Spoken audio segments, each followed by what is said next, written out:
not with outrage, with patient attention, a lemon ink sentence that glows when the room is kind. Continuity, they say, is mercy. Sometimes it feels like anesthesia. Narrator, indexes that teach contradictions to obey. Hymns sewn shut so questions don't wake the sleepers. The rite of binding, no drama, only competence. As it was, they whisper, trimming a footnote to fit. A city reassured by likeness. Ceremonies tuned to the smell of a cuff. If a day can be returned, let it be done gently, so clocks learn to breathe instead of drown.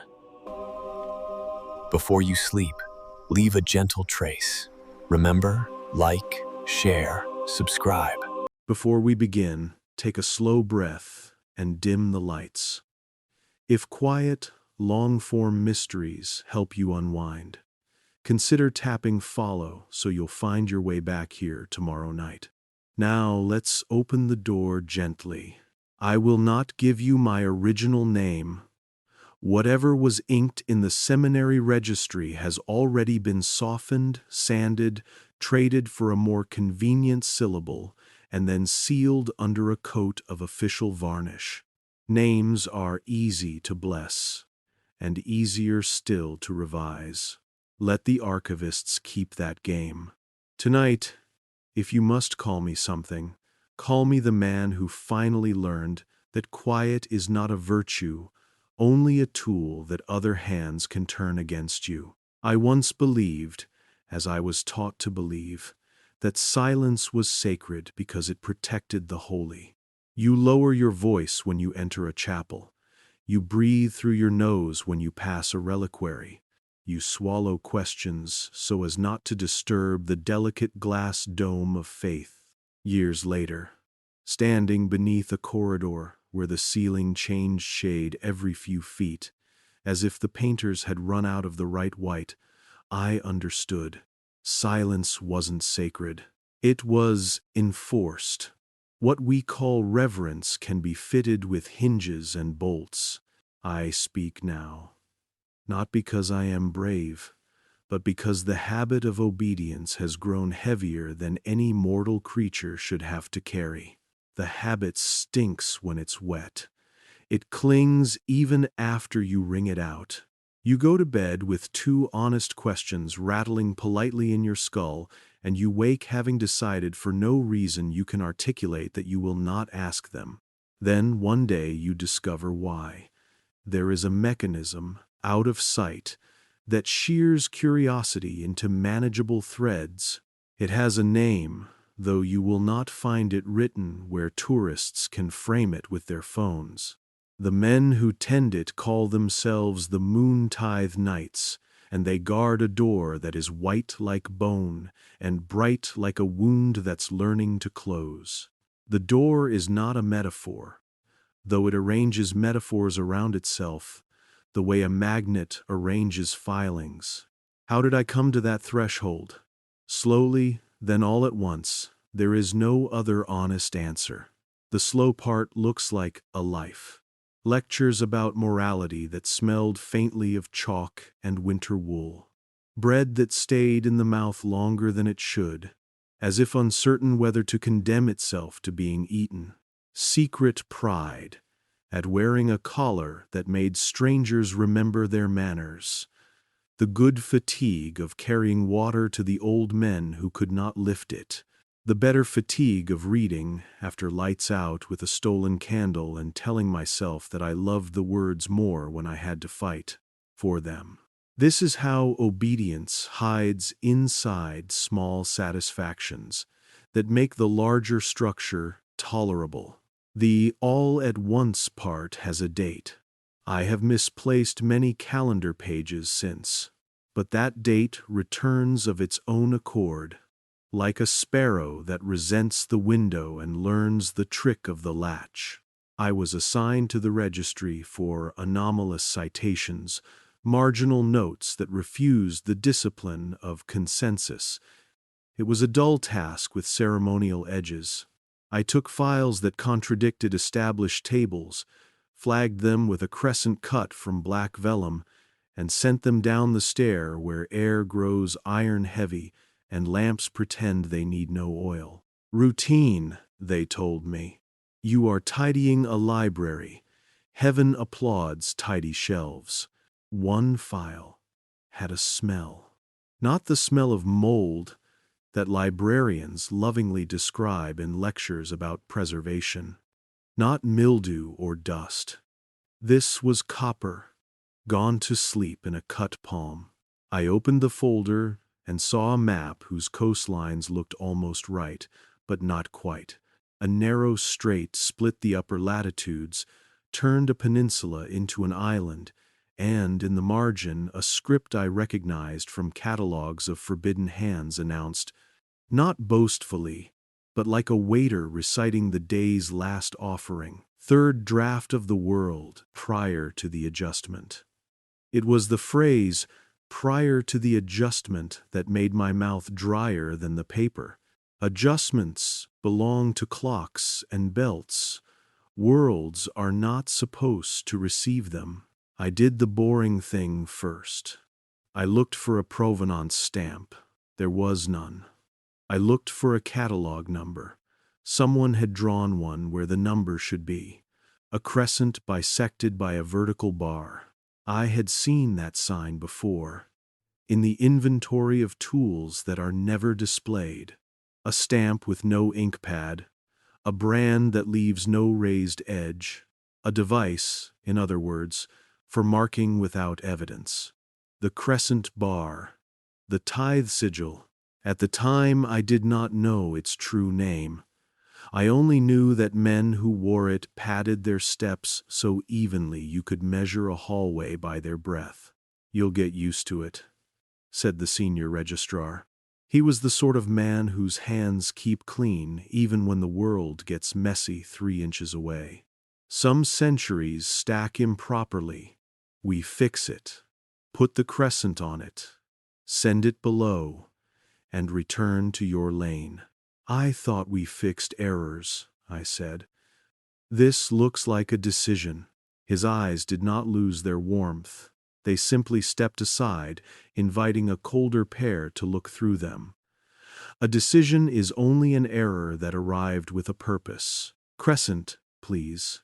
So I did as I was told. I cut the little moon, snugged it against the map's margin, and tied the folder with the red ribbon that makes boxes feel comfortable during long sleep. Then I carried it to the mouth of stairs. No one had instructed me to go further. I could have set the bundle on the trolley where other bundles waited like domesticated animals, docile because they had forgotten the door they once knew how to open. But the smell had hooked something. I won't call it conscience. I had a conscience for years, and it never made me disobey the small print of orders.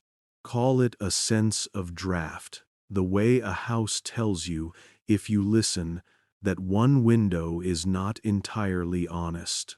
The stairs bent left and right, in rhythm with my heart. Every landing wore a little table with a lamp. Every lamp flinched when I passed, as if learning modesty too late.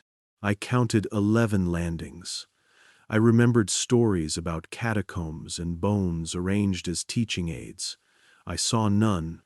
There were no skulls, no theatrical spines. Only doors with numbers that did not proceed as numbers ought. 3, 5, 5 again, 8. A door politely labeled 7 in recess, then back to 4. I have since learned the trick. These were not arithmetic, but ephemerides, the math of phases. It was a moon's way of counting rooms. At the 12th landing, the smell sharpened. Paper does not bleed, I told myself. You are remembering the cut on your thumb from this morning. That was true, but not exhaustive. The door had no number.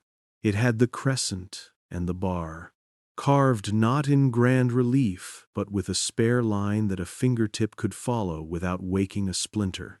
I pressed. It opened without protest. The room beyond was not large. People imagine hidden rooms as endless. We learn this from childhood, when cupboards designed for broomsticks loom like caverns because we are little and brooms are wicked. The room was modest because modesty is the better disguise. There were men inside, older than me, younger than the paint. They did not turn. They arranged instruments on a table that was not wood and not stone. Something that liked to pretend. The instruments were simple: ledger, knife, candle, chain. I had expected chalices and theatrical fabrics. I was naive. You only need finery when your power is borrowed. These men drew their authority from a repetition that had long since forgotten the first reason it was necessary. Their sleeves were embroidered with rows of little circles, each circle shaded a little differently, waxing, waning, like a stuttering film of the moon trying to decide who it wanted to be that night. Delivery, I said, and hated the sound, because it made me a servant of my own voice. They finally turned. The nearest one had a face like an unfinished statue, not raw, not smooth, a work that could go on indefinitely and perhaps had. He stared at the ribbon first, then at the crescent I had tucked midway down the map. "Accepted," he said. "Thank you, Father." His mouth tightened briefly, as if the word father had reminded him of a language he used to speak. "You know this corridor?" he asked. "No," I said. "Then you will forget it easily." That was the first lie anyone told me in that room. I stepped back, but not before my eyes measured the doorway's width, the table's scuffs, the number of chain links coiled like a careful serpent beside the ledger. Measure the world, and it leaves a measurement in you. It took me many nights to admit why I had counted so dutifully in a room where I should have striven to keep my head down. I had already begun to doubt the morality of spotless hands. On the way up, the lamps grew more certain. On the way up, the air returned to being airless memory, more oxygen. I passed the landing labeled 7 in recess, and made a note to return to it with the coward's curiosity that says, tomorrow, not now. When I reached the level where numbers remembered how to behave, the senior registrar congratulated me, as if I had proved theorems. "You will sleep well," he said. "You have gotten rid of something that never fit. That is all any of us can hope to do." In the sound, one formans wonder. It is one thing to be told you will sleep well. It is another to lie down and find your pillow staging a minor rebellion. I did not sleep. I considered the map, which was no longer with me. I considered the men who had accepted it, who wore the moon's arithmetic on their sleeves, as if it were a seasonal calendar for sowing and harvest. What did they sow? What did they harvest? The word that arrived after the questions, like a ferry bumping the dock a little harder than etiquette allows, was tithe. The crescent and the bar. A coin under a lens. The moon does not demand money. It demands notice. If the men downstairs paid it with paper and years, what did the moon give in return? And why did the door feel colder than an honest door should? The following day, I tried to behave as if rooms do not remember us. I catalogued, corrected, collected. I found notes in the margins of otherwise docile documents. Saint's name disputed, expunge. Calendar day revised, align with decree. Hymn numbered 12, but a missing measure suggests an older count. Words like revise and align are professional. They do not raise voices. They crackle only when you hold them near heat. Do this long enough, and you forget the existence of matches. I lasted 3 days on good behavior. On the 4th, I carried down a bundle I should have placed meekly on the trolley. The bundle contained a vita, a life of a saint I had never learned to love, written in a hand that cried when it had to lie. The page that would not stop glancing at me contained a sentence that turned itself inside out halfway through. Born in one village, christened in another, died on a day that the calendar did not strictly contain. The margin tried to forgive the inconsistency. See concordance. The concordance could not be found. People think archives only hold what exists. They also hold the shape of what ought to, and those shapes are restless. The unnumbered door did not resist me this time. The men were there, different faces, same sleeves. The ledger stood open on the table. A list of years, names, places, the raw material of a world's skeleton. I had thought ledgers were for accounting, for reconciling the honest arithmetic of a day. This ledger showed me the bookkeeping of forgetting. Every entry had a little mark that looked less like a check and more like a consent. Next to a year I had once celebrated for a reform that made spring feel properly spring again. A faint note, compressed by 3. Next to a name I had learned to praise. A neat adjustment. Transferred virtue to relic. Have you ever seen generosity used like a razor? I have. It leaves no hair, no blood, only a glint on the floor that the careful men will sweep later so no one cuts their feet. Father, said the unfinished statue, who perhaps was finished after all, just not in the way sculptors intend, you are early. I wanted to watch, I said, and waited to be escorted back up like a boy who had wandered into the wrong study. The escort did not come. I took this as permission. The mistaken do not always deserve their luck, but they should use it. What does a tithe look like when the coin is not metal? The ritual disappointed the greedy part of my imagination. There were no drums, no Latin loosed for the sake of ornament. The men recited a hymn silently, as if that were the only way to keep it in tune. The knife did not cut skin. It slit a ribbon of paper, trimming history like a seamstress who knows that a garment hangs better after you remove something no one will miss. The candle did not burn brighter.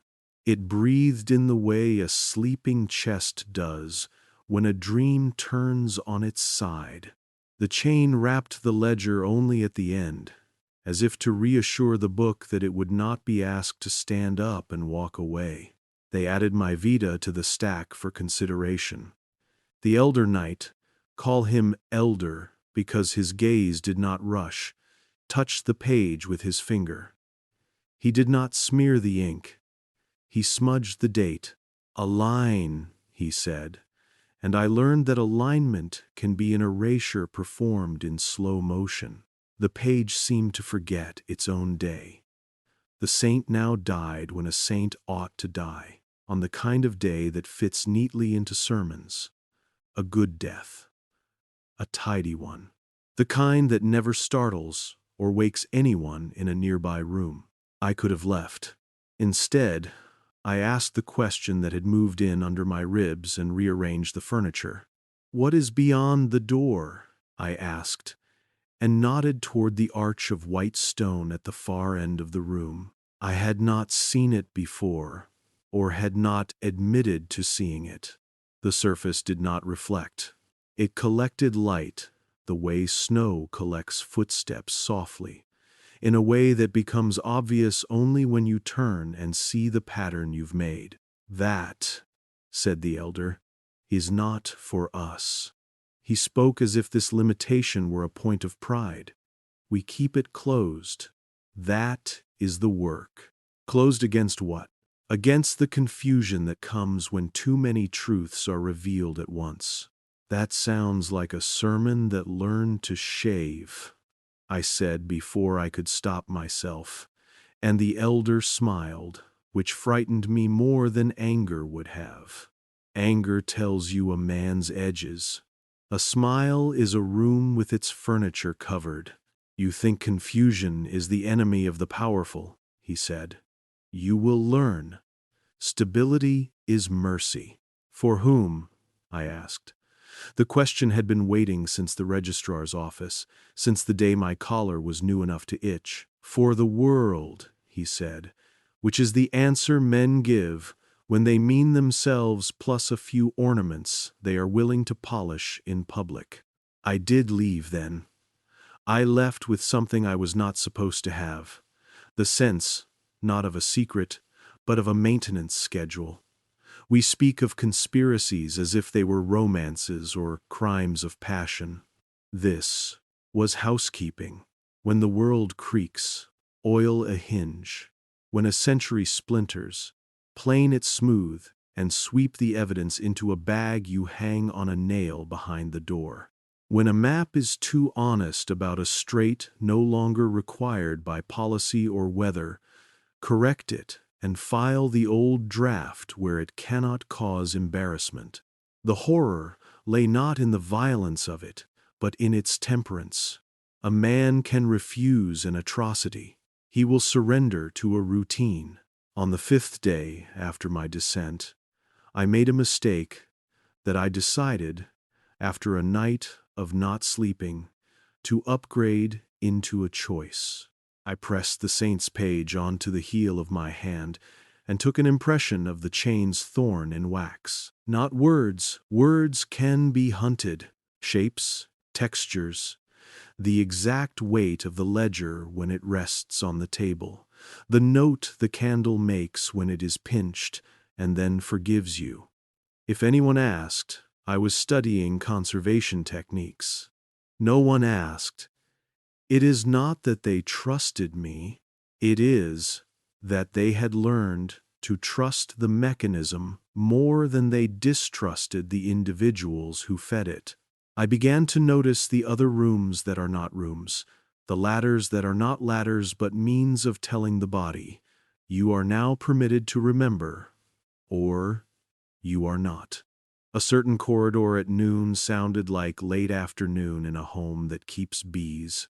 A stair down to the laundry smelled of old rain even on dry days. A window that should have let out onto a yard yielded only the sense of a yard, the way a word yields the sense of meaning even when you cannot quite translate it. These are the contours of a building's confession.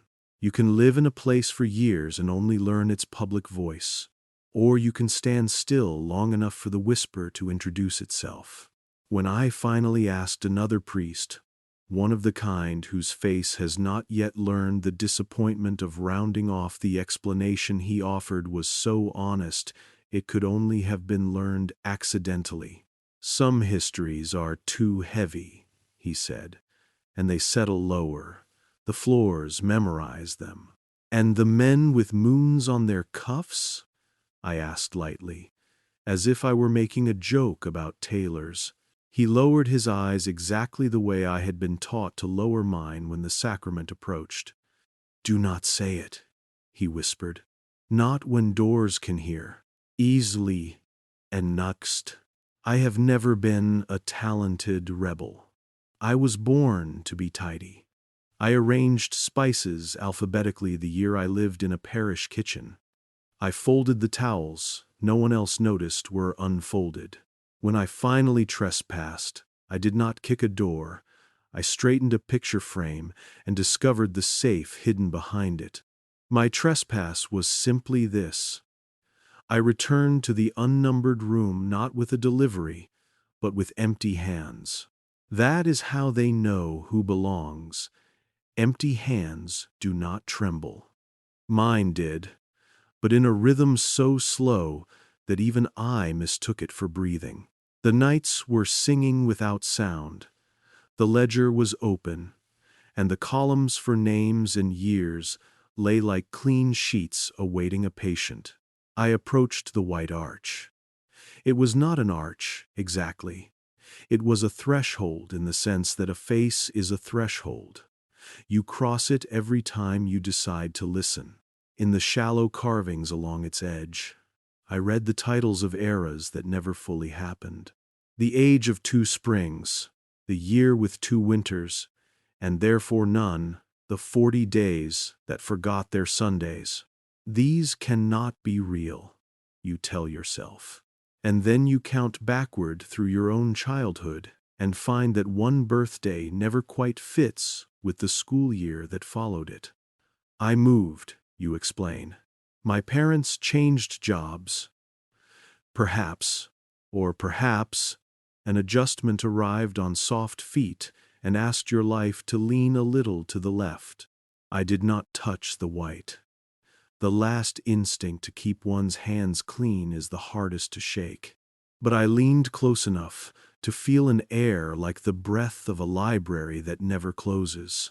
People think books smell the same dust and old glue and the sweetness that forgets the flower that taught it.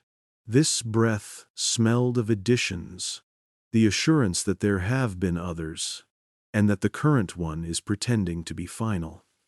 I thought I heard a page turning. Not here. Not in that room.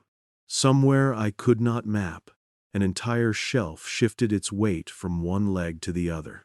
What would happen?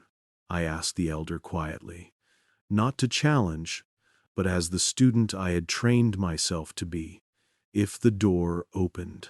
He regarded me as one regards a candle that has grown curious about the drapes. The world would wake too fast, he said. Sleep protects the neck. You talk about humanity like a patient, I said. Like a child, he corrected. And if I had loved him before, because authority is attractive, in direct proportion to the neatness of its vowels, I stopped then, not with hatred, with an adult's weariness that knows the difference between kindness and a well-managed ward. That night, in my narrow bed, the habit folded on the chair like a polite companion, I performed a liturgy of my own. I named what I could name without paper, the counting of the landings, the way the lamps avert their faces going down, the slight indentation in the ledger's cover where a ringed hand has pressed for years, the tiny, tidy despair of the registrar's phrase, a line. I refuse to forgive the room for being modest. I refuse the comfort of believing that smallness cannot cause harm. We do more polite damage than grand cruelty ever manages, because polite damage always has a key to the side door. When dawn came like a bureaucrat who has learned to smile, I almost told myself that I had dreamed. Dreams enjoy archives. They carry catalogs and mislay them. Then I washed my hands, and the little sting where the chain's thorn had bruised my skin reminded me that dreams rarely leave such neat signatures. I dried my fingers deliberately on a towel. I folded badly on purpose, then unfolded, then folded well again. One must account for one's rebellions. The world, not the world beyond the white gate, but the world you and I must navigate without maps that disagree with themselves, runs on such minor ledgers. You ask why I am telling you this now, after seasons of good behavior uncomplainingly rendered. The answer is not heroism. The answer is fatigue, which sometimes learns to stand upright and call itself conscience. There came a morning when I watched a child in the nave count the windows with a finger that touched each pane twice, once for what it was, once for what it reflected, and her mother pulled her hand down gently, as if curiosity were a candle that might singe her hair. Not now, the mother said. After Mass. The child closed her mouth around the number she had reached, 6, or maybe a promise of 7. It was nothing. It was everything. I understood then what the elder had meant when he said, stability is mercy. And I understood also that mercy is a word that wants to tip into laziness if you do not feed it enough trouble. I am not asking you to force the door. I am only asking you to admit that it exists. Tomorrow, or the day after, I will tell you what happened the first time the ledger faltered in my hands, and for a breath the page I turned did not belong to any book I had ever been allowed to read.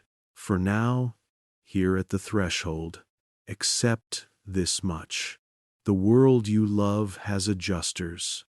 They are good at their work. They believe in it the way tired men believe in schedules, not with joy, but with the tight relief of having something to obey. The crescent bar mark they wear is not a threat. It is a reminder that even light demands payment. If we have paid with centuries we did not live, with names we no longer know how to pronounce, with hymns that lie quietly between numbers, then perhaps it is time to check the receipt. Do not confuse this with rage. Rage shouts and spends itself. I am practicing another art, remembering aloud. If I lower my voice, it is not to keep the secret but to coax it closer, like a skittish animal we intend to free. If I pause, it is not to edit but to measure the corridor so my next step will not mistake which landing requires a lamp to bow. I can still be obedient to measurements, even as I betray the men who taught me to keep them to myself. And if I seem tender toward those men, understand that tenderness is part of the cure. I do not wish to trade one enforcement for another. I wish, at last, to say the unspectacular sentence that unlocks more doors than any skeleton key. I was wrong. There is a gate. It is white enough to deserve a new word for white. It appears when the moon is owed something, and disappears when the debt is scheduled for the next season. There are knights who keep accounts not of coins but of corrections. They will tell you that correction is love. They will tell you that love wears a neat cuff. They will tell you that a stable story is a kinder story. And you, because you are a decent person who has grown tired of the noise made by badness calling itself truth, will want to believe them. Believe them, if you must, about the danger of chaos. But do not let belief turn off a lamp that needs trimming. Some confessions ask to be whispered not because they are shameful, but because they are delicate and will spook if shouted. You can still leave if this annoys you. You can decide, nobly, to be bored. Boredom is one of the most carefully engineered artifacts in the building where I learned to file the world. It is the velvet rope across exhibits marked, "Not tonight, not for you." Or you can sit with me a minute longer in this little room that is not endless, not cinematic, not carved with skulls, just a modest chamber where paper remembers it was once bark, and where a candle, if asked gently, will tell you that even light fears drafts. I will lend you my tired habit if the cold reaches. I will show you the indentation the ledger left on my sleeve. And when you are ready, I will tell you how the first layer of paint peels, and what color the wall admits to having been before it grew respectable. For now, take this breath with me, and understand that I do not raise my hand against the chapel. I reach for the hinge behind it. If a door is truly holy, it will withstand the oil. If it is not, the squeak you hear is not a demon fleeing, only a mechanism startled by kindness. I told myself it would be a single descent professional, contained, the way a custodian goes down to twist a stubborn valve and comes back up whistling. The stairs taught me otherwise. They were not steps so much as an instruction manual for how to forget what you count. On the landing outside the registrar's office, a brass clock insisted on being proud of itself. It wore its Roman numerals like epaulets, a parade of authority. I wound it, as was my duty, and listened for the heartbeat priests pretend not to believe clocks have. Tick as confession, tock as penance. Down below, a different sort of time waited. The kind that checks its pockets for missing centuries and nods when it finds them gone. I chose utility, the plain shoes, the cardigan that never lies flat across the shoulders, the folder tied in red ribbon and sealed with the crescent bar I had been trained to apply without sentiment. The file inside was unglamorous, a packet of cross-references that refused to align with accepted concordances. The word accepted is your first clue something has been wrestled quiet. At the first turn of the stairwell, Light behaved as expected and then politely began to reconsider its allegiance. The lamps along the wall were fitted with glass chimneys that burned clean upstairs. Here they acquired a domestic stubbornness, the soot gathering at the lip like a rumor. By the third turn, the air held that thin, metallic patience of rooms that have been important for too long. Numbers escorted me at first. A painted one above a door that led to boiler pipes. 2 beside a cramped supply closet that smelled of raincoats retired from duty. 3 marking a records vault full of well-behaved births and obedient deaths. Then the numerals faltered. 5 arrived before its time. The next brass plaque read, without irony, 5 again. After that, a plain card announced 8 as if the hallway had earned a promotion. A door with no handle explained itself with a handwritten label, 7 in recess. I have met many acts of piety less honest than that. The walls were telling me what the men would not. The floors belong to the moon's arithmetic now, all swell and shrink, ephemerides instead of ledger lines. I paused on a landing where a shallow shelf carried a lineup of matchbooks, each bearing a date in pencil, each half-used. Someone had written, in a patient hand, "Do not hoard flame." The admonition felt less about fire than about memory. I took a single book and put it back. Acts of restraint can be a rehearsal for theft. By the 11th bend, my breath had learned to lengthen, not from effort, from etiquette. The air had something to say, and disliked being interrupted.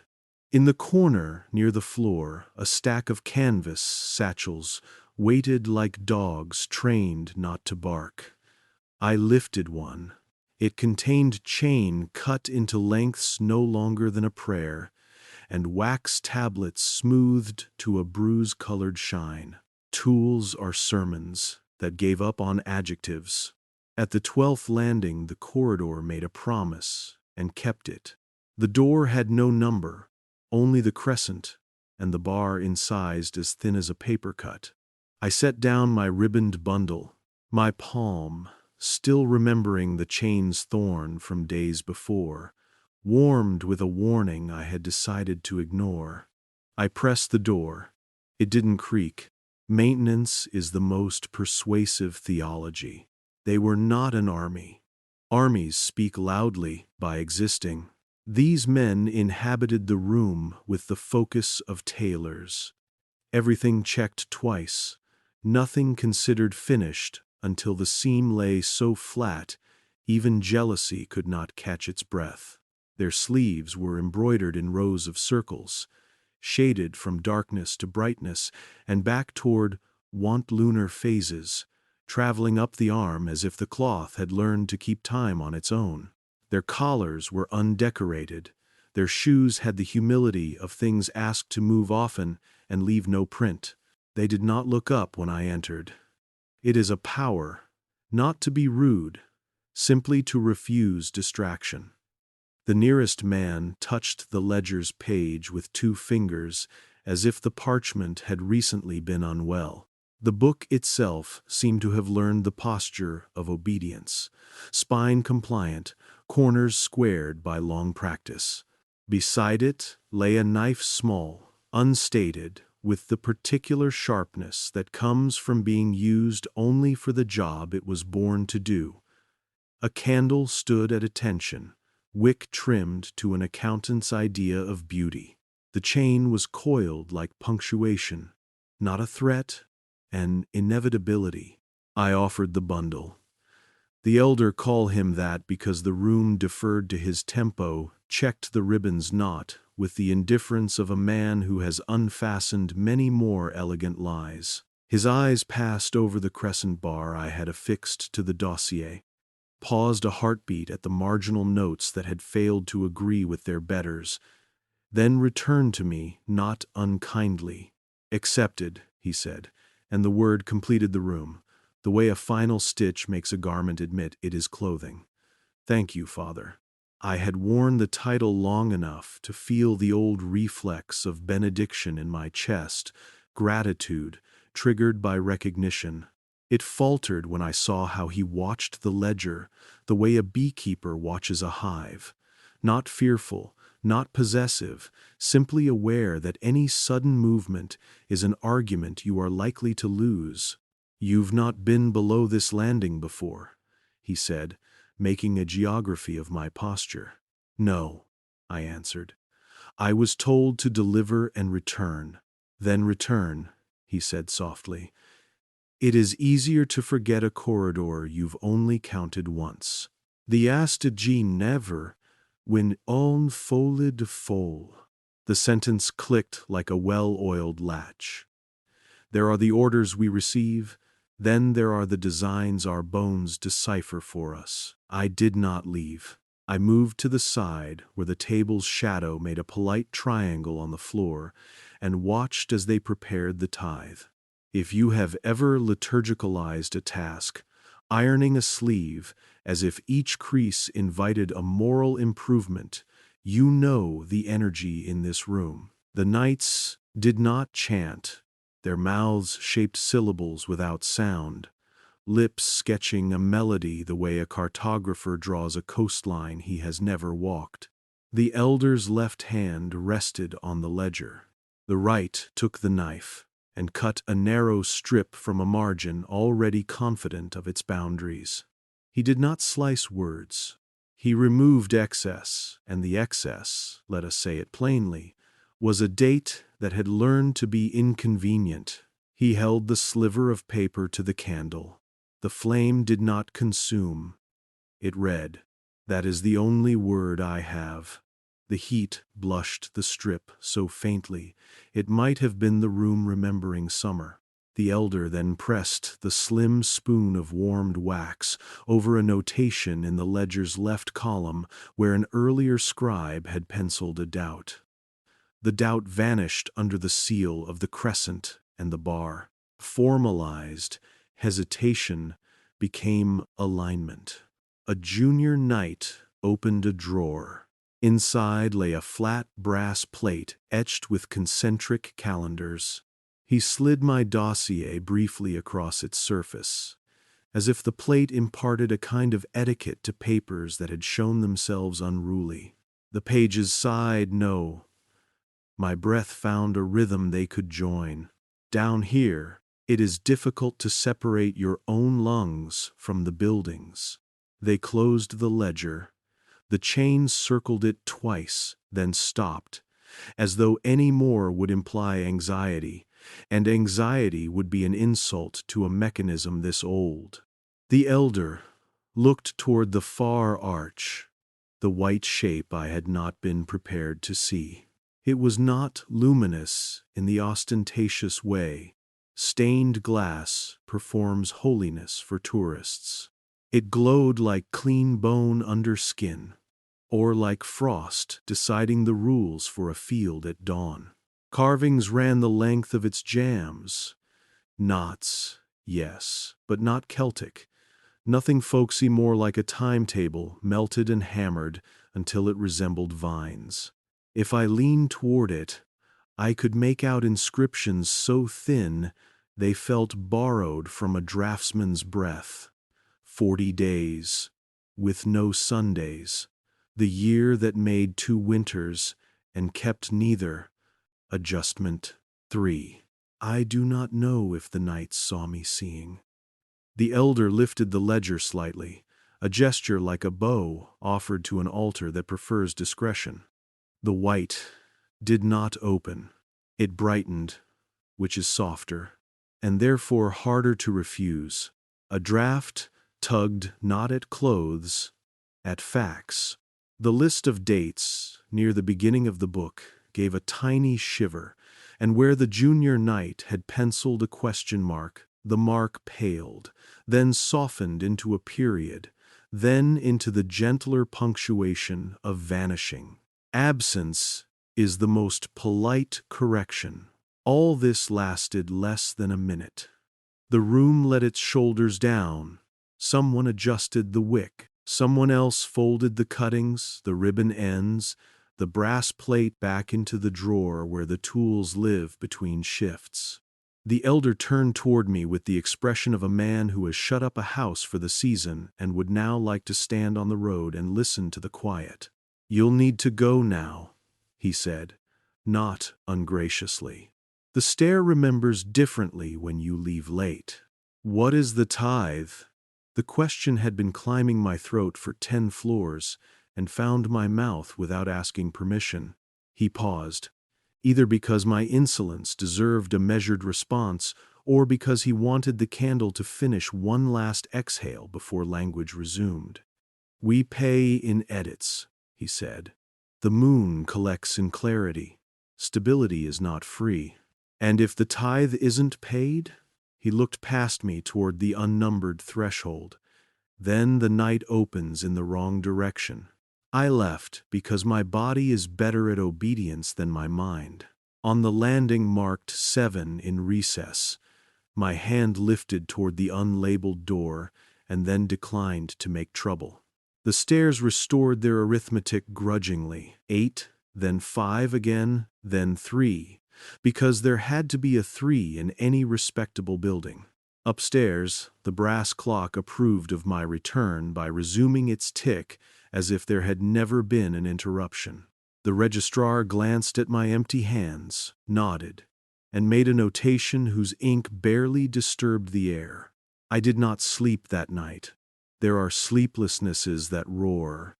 This one arranged the furniture while I watched, quiet as a careful thief. I rehearsed the room in my head like a crime scene. The ledger's weight, the knife's reservation, the chain's composure. I tried to beckon outrage. Outrage did not come. Something less cinematic did. Inventory.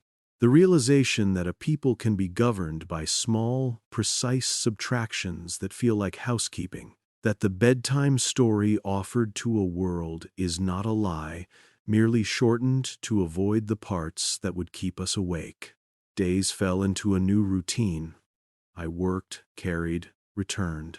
But the stairway had imprinted a question into my calf muscles, and every step upstairs now read as commentary. I found once harmless phrases contaminated by their cousins below. Align, consolidate, normalize. When I caught myself penciling a note, standardized spelling, my hand stalled. Letters do not know they are being trained. They quiver, they stand, they march. The best you can hope for is to notice the moment they stopped dancing. I began to understand the building differently. The hallway to the refectory was cooler at noon than mornings deserved. That corridor, then, must be passing near a room where night was stored for later. A faint hum never fully left the air by the archive elevators. Someone had hidden machinery in the walls, not to move us, but to steady us. The stones in one transept pillar were a hair paler than their neighbors. I counted them every day at vespers, 47 good stones, one that remembered something it was not allowed to say. A week after my sanctioned descent, I went down again with an unsanctioned intention. I brought no ribbon, no packet, only a pencil stub, worn to a confession's length, and a wafer of wax folded into a handkerchief. I do not claim courage. The body betrays the mind, long before the mind betrays an oath.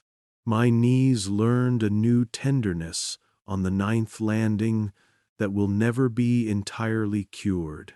Still, the door with the crescent greeted me with the same practiced impartiality as before.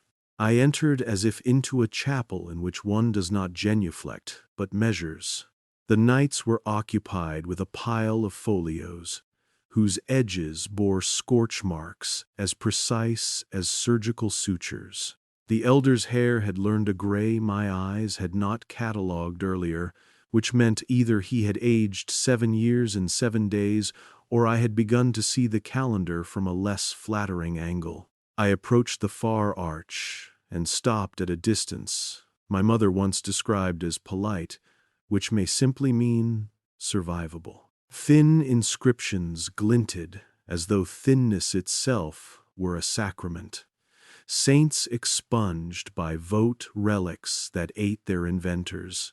Adjustment 12 proposed, blocked, filed. Along the left jamb, a longer text ran like a heartbeat, flattened by discipline. Ledger of night payments, rendered to preserve daylight. Not closer, the elder said without turning. I had not moved. The arch moved its light, rearranging the air by the smallest possible degree that would still count as notice. I only want to see the names, he smiled, I think. Difficult to tell when a back is the face a man offers. Names are the most generous liars, he said. They will tell you anything to be pronounced. Then pronounce one for me. Would you like the name of a saint? He asked. Or the name of a year? A year, I said, surprising myself. Maybe because saints forgive more easily than time. 1900, he said gently, and 3. The end hung between us like an old bridge you only cross when the river tires you. Count differently, and it is less. Count differently, and it is more.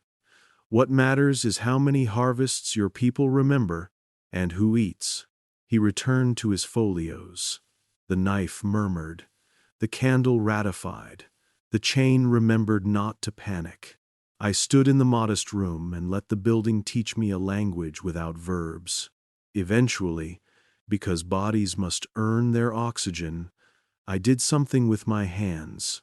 I pressed the wax against the table's scar near the ledger's corner, took an impression of the notch a ring had made years ago. I copied, in miniature, the injury of authority. This is how you smuggle truth past men who search for papers. You carry gradients and dents. You carry the weight of a book on your forearm, written in bruises no one thinks to read. When I left, the stair seemed to increase by 1 turn. I do not mean in the histrionic sense that the house had grown a new hallway to trap me. The Count simply changed the way a word changes when pronounced by a mouth that has learned a second language. Up at the brass clock, I found the minute hand a quarter shy of where it ought to be. I adjusted it. The tick resumed. The talk apologized. Upstairs the registrar commended me for punctuality, and I forgave him without letting the forgiveness be noticed. That evening at supper, a young brother recited a fragment of a hymn that made everyone at the table cough on their bread. Not that one, our superior chided, recovering his napkin as if the fabric had committed the error. Later, I checked the choir books. 12 hymns in that sequence. The page that ought to carry the 13th had been glued to its neighbor as if the paper desired propriety. I lifted the edge with a knife tempered by kindness. Silver thread lay beneath, neat stitches along a melody line. Whoever had closed the page had given the music a burial more respectful than the living are permitted. When I next descended, the knife on the knight's table had been polished. The elder nodded as if we were colleagues behaving better than our station allowed. "Your curiosity has a schedule," he said. "That makes it less dangerous. Does yours?" "Curiosity is not our trade," he answered. "Clarity is." "Clarity for what?" "For the story the world can sleep inside." There it was, the lullaby justification. I wanted, for a rimless second, to believe him. Nothing is so tempting as the thought that a kinder bedtime will undo the wolf's teeth at the edge of the forest. But I could not make my throat deliver the desired amen. I had stood close enough to the arch to smell the slight, metallic breath of type altered at the last moment. I had watched a question mark die peacefully. I had pressed history's indentation into wax and felt my own pulse stutter to match the ledger's. I did not argue. Arguments in that room would have felt like lighting a match in a place that stores night for later. Instead, I offered my small rebellion in the only form that would not attract the chain. I remembered precisely the angle of the elder's elbow, the number of embers in the ash cup, the way the junior knight's cuffs bore a dark smudge where moon phases brushed against skin and learned a little heat. If they erased the vocabulary, I would still have the grammar. If they scraped away the grammar, rhythm would remain, beating inside my ribs like a metronome. The choir had mislaid, but continued to follow out of habit. On the fourth week, a new file landed on my desk, the life of a cartographer, whose maps had embarrassed the courtiers who paid him. His coastlines were impertinent. They insisted the sea did not end where favor did. The margins of his atlas had been dens with notes. Weather drawn like a confession, currents graphed as if the world owed him an explanation. Across his most offensive chart ran an annotation in a hand I recognized from the ledger room. "Third draft approved. Retire preliminary straight. Approved. Retire." Words that do not bruise when they strike. I carried the atlas down like a man ferrying a fever dream he is certain he does not want to catch. In the white arch's carvings, I now found lines I could have sworn were not there. The strait that would have made two people's neighbors, the island that decided not to be, adjustment deferred at Moon's request. I stepped closer than politeness. The air yielded the way a page yields when turned by a gentle finger. For an instant that may have been a minute or a season, the brass plate upon which papers are slid hummed in a tone I felt in my teeth. The senior knight's eyebrow, not scolding, interested, rose by a degree that would not have registered on a less officious face. "You are not authorized for proximity," he said, and made a small sign with his fingers. Not a blessing, a measurement. "Neither is grief," I said, surprising us both. He considered this, and for the first and perhaps the only time, spoke in a way that made the room seem less well lit. "There are children who sleep because their elders edit thunder into rain," he said. "We are not saints, we are editors." "And the invoice?" I asked, emboldened, because every word he gave me felt like interest on a debt he had assumed I would never collect. "What does the moon bill?" "Continuity," he answered. "We borrow it, we pay with unsolved days." The tithe proceeded. The straight became rumor, then topographical good manners, then blank. The cartographer died, in the ledger, with fewer drafts than any working man is lucky enough to claim. When I left the room, the corridor outside smelled briefly of salt. Upstairs, a tourist map in the gift kiosk looked suddenly thinner along its top edge, like a curtain hemmed in haste. Back in my cell, I pressed the wax wafer against the saint's chain again and found the notch deeper. Either my hand had grown more insistent, or the metal had accepted its destiny. It is difficult to say which comforted me less. I hid the impression where men forget to search, in the boring places. Between the dictionary's pages under alignment, inside the hollow space beneath the wardrobe's bottom drawer, behind the framed print of a beatific landscape everyone assumed was sentimental. Revolutions are not brave in their infancy. They are clever, if they hope to live long enough to decide whether bravery will be required. There is a theory that buildings teach their inhabitants the limits of hope. The cell taught me how to sleep politely. The stair taught me how to listen for clocks that do not tick. The unnumbered room taught me that clarity can be the most exquisite anesthesia. When I finally confessed to myself that I would not stop descending, it was not because I had harvested fury. It was because the ledger's page had brushed my sleeve often enough that my clothes smelled faintly of singed time. On my next visit, I met a knight whose youth had not yet been traded for the ledger's posture. He was tending the candle with the reverence of a novice barber handling his first straight razor. "How long have you kept the gate?" I asked. He looked at me as if the question had mispronounced itself. "You misunderstand," he said kindly. "We do not keep the gate. The gate keeps us." He might as well have said, "Gravity does not fall. We do." The reversal felt accurate in a way that frightened me more than superstition. I remembered the door's etiquette, its aversion to creaking, the way light near it chose to behave as if watched, even when no human eyes were turned its way. The gate had preferences. The men met them because the alternative was a night that opened in the wrong direction. The hour above the hour ended. I returned to the world that applauds punctuality and forgives nothing. On the way out of the archives, I passed a glass case where a reliquary sat with such proud humility it might have won awards for piety. Beside it, a placard explained the fragment's provenance in the language of museum safety. Dated, authenticated, catalogued. I thought of the ledger's verb, retire.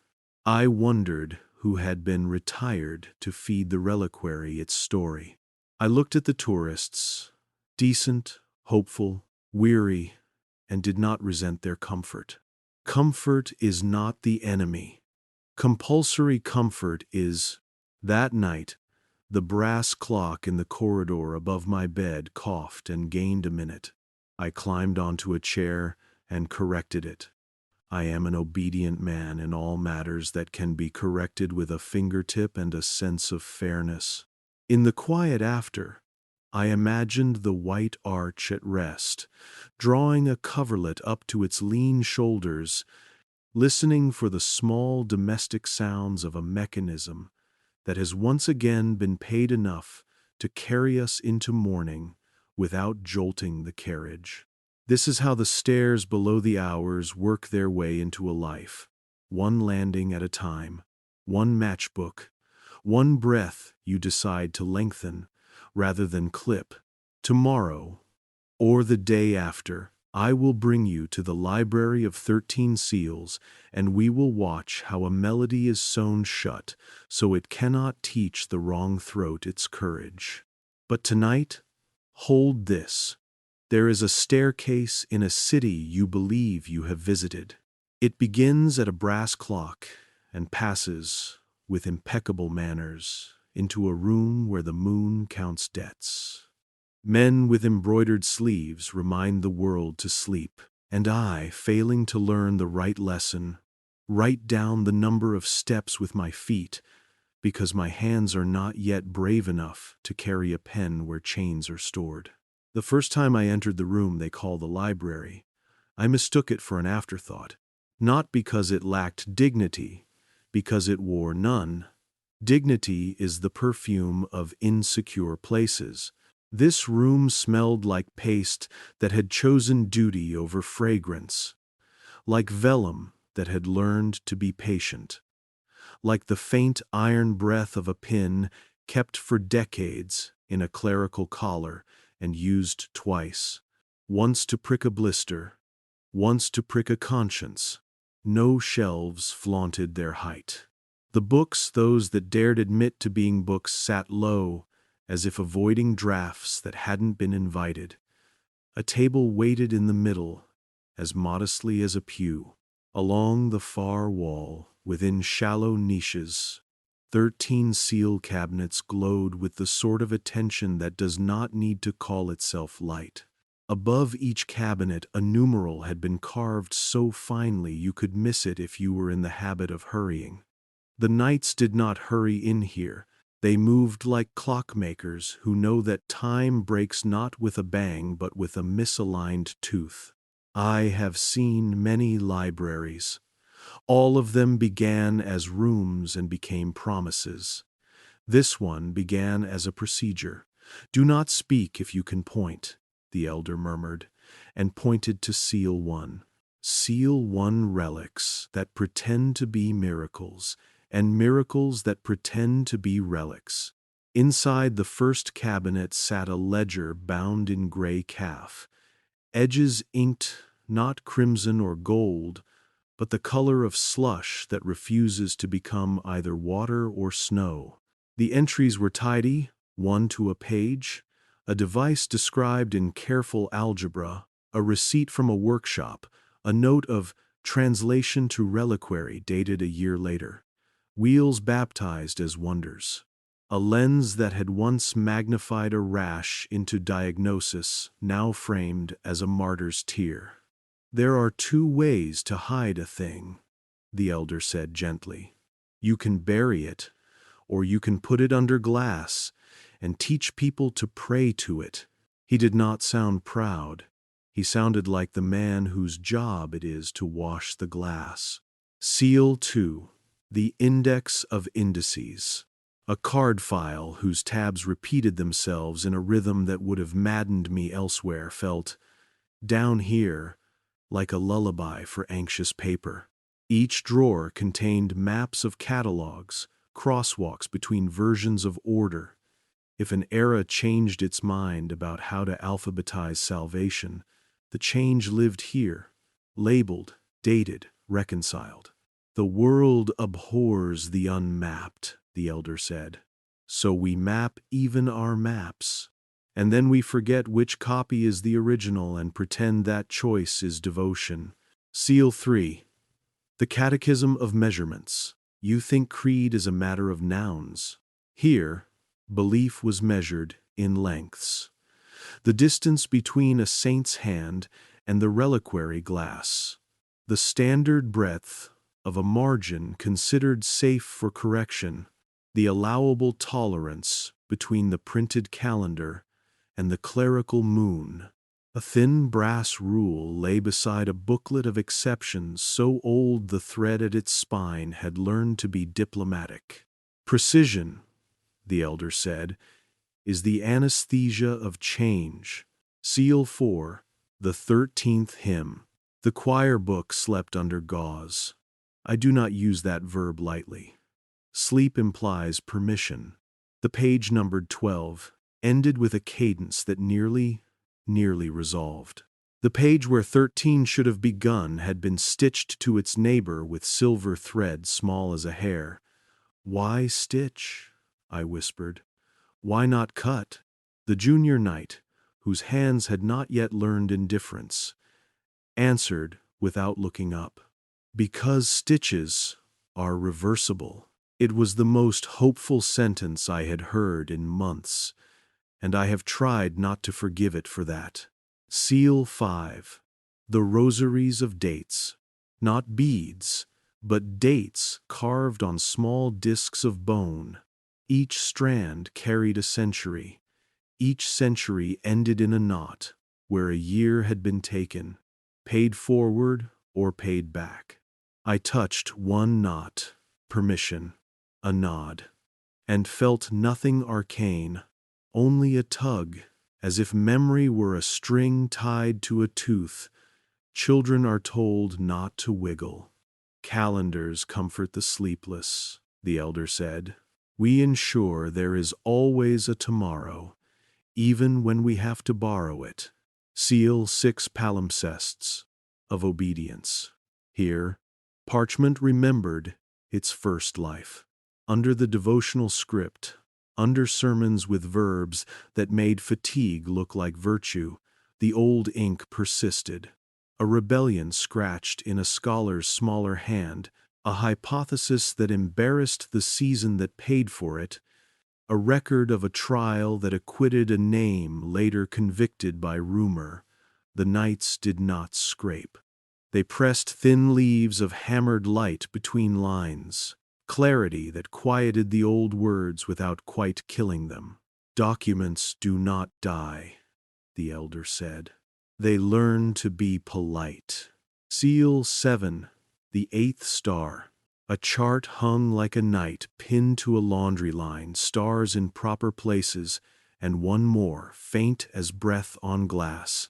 A notation beneath. In that courteous, durable hand I recognized from the ledger room. Renaming rites must occur under the 8th star. I could not help myself. Rites for what? Ah, the elder ignored the question and adjusted the chart half a degree. The faint star brightened, not because light changed, but because context did. This is their genius. They do not outshout. They reseat. Seal 8. The register of unsaints. Lives not quite removed, merely reshelved. Martyrs who remembered too plainly. Hermits with inconveniently precise weather diaries. Healers who wrote down their methods in verbs that would have made certain miracles less miraculous. Each entry ended in a phrase that at first looked kind, for the good of the faithful, and then rang like cutlery. Name to be folded. I have folded linens with less care. Seal 9, the corpus of phantom time. Here the phantom centuries lived in outlines. Timetables without trains, receipts without goods, letters that never received replies because the recipient had not yet been invented. A conjecture hung framed, compressed by 3. A rebuttal hung beside it with equal courtesy, expanded by 2 to compensate. The room did not require me to choose. That was worse than being forced. Choice underwrites blame. Courtesy underwrites habit. Seal 10 instruments for turning knowledge sideways. Not weapons, tools.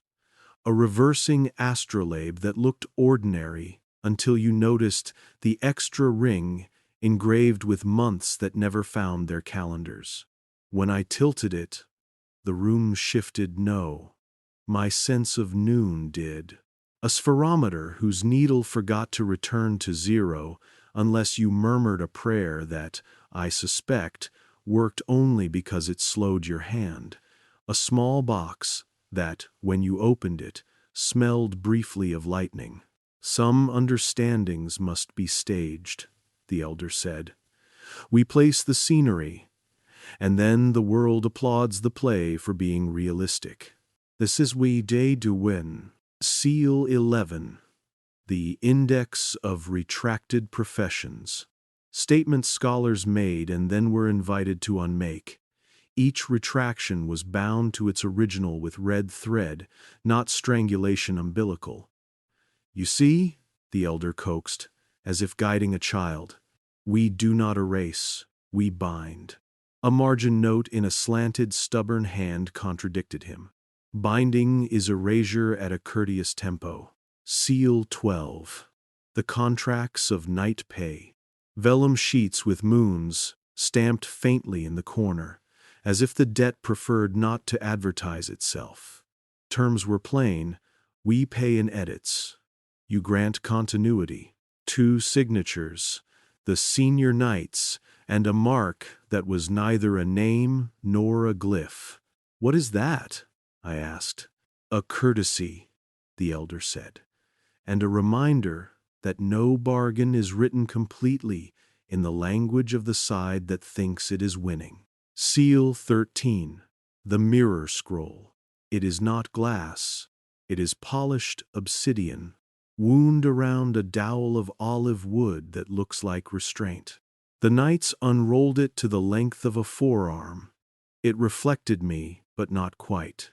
My collarless throat, the scar under my lip I earned as a boy stealing plums, and behind my eyes a stranger who had chosen a different landing on a different stair.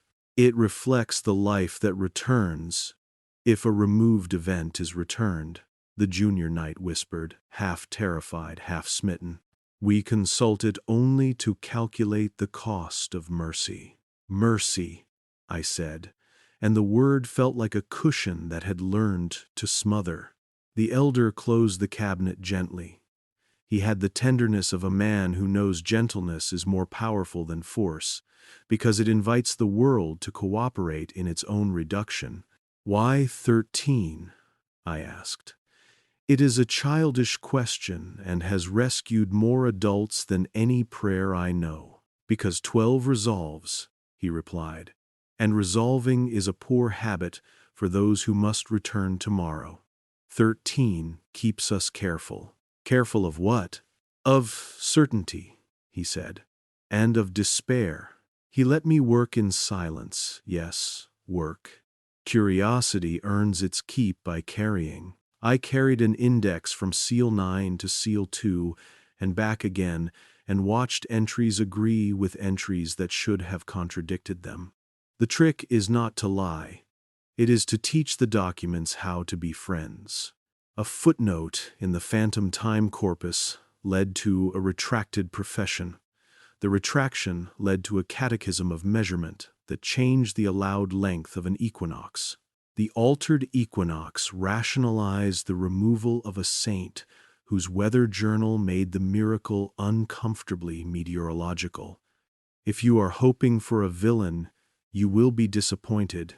Villainy stumbles. Maintenance glides. At the table, I copied nothing. Paper is traitorous. It fears fire more than it loves truth. Instead, I permitted my body to memorize what it could decently carry across thresholds. The weight of the reversing astrolabe heavier than it looked, responsible things are. The grain of the olive wood dowel, greasy with the oils of obedient hands. The temperature of the brass rule, room warm, therefore unremarkable, therefore dangerous. I pressed my wax wafer against the edge of Seal 4's choir book, just enough to steal the texture of a stitch. The junior knight saw and pretended not to. He is the one I will grieve. If grief becomes necessary, the docile, do not worry me. The almost awake do. Tell me, I tried again, about the 8th star. He answered with a question. Have you ever wished to rename yourself? Yes, I admitted. Names carry debts. Rites performed under that star renegotiate debts of identity. Words travel more obediently when the sky is complicit. He did not smile. He did not need to. The room had taken my measure. The star chart had taken my wrist. What about the mirror scroll? I asked. Has it ever advised restoring a removed day? The elder looked genuinely tired then. Twice, he said. Once we restored a day and a bridge held that would otherwise have fallen. Once we restored a day and a child died who otherwise would have lived. We learned to ask a different question. Which is? As a queen's, who is paying? He said. And will the receipt ever be read? He invited me then to a courtesy reserved, I suspect, for those already considered too curious to be spared. Select a seal, he said, and ask it a question. Watch if it answers. I chose poorly or perfectly, which in this room are the same choice. I opened seal 8 and looked at the register of unsaints. What is the difference, I asked, between holiness and clarity? The page did not flutter. The ink did not dance. Only a single entry brightened, as if oil had been rubbed lightly into the letters.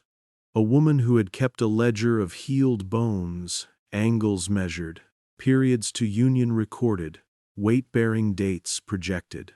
Her accuracy embarrassed homilies that preferred mystery, removed for the good of the faithful, the line read. The next line, which I had missed before, waited like thin ice. Bound to seal 1. Her measurements had been translated into a reliquary, a splinter in glass, so the phenomenon could be admired without instruction. Holiness, the elder said gently, survives ignorance. Clarity does not.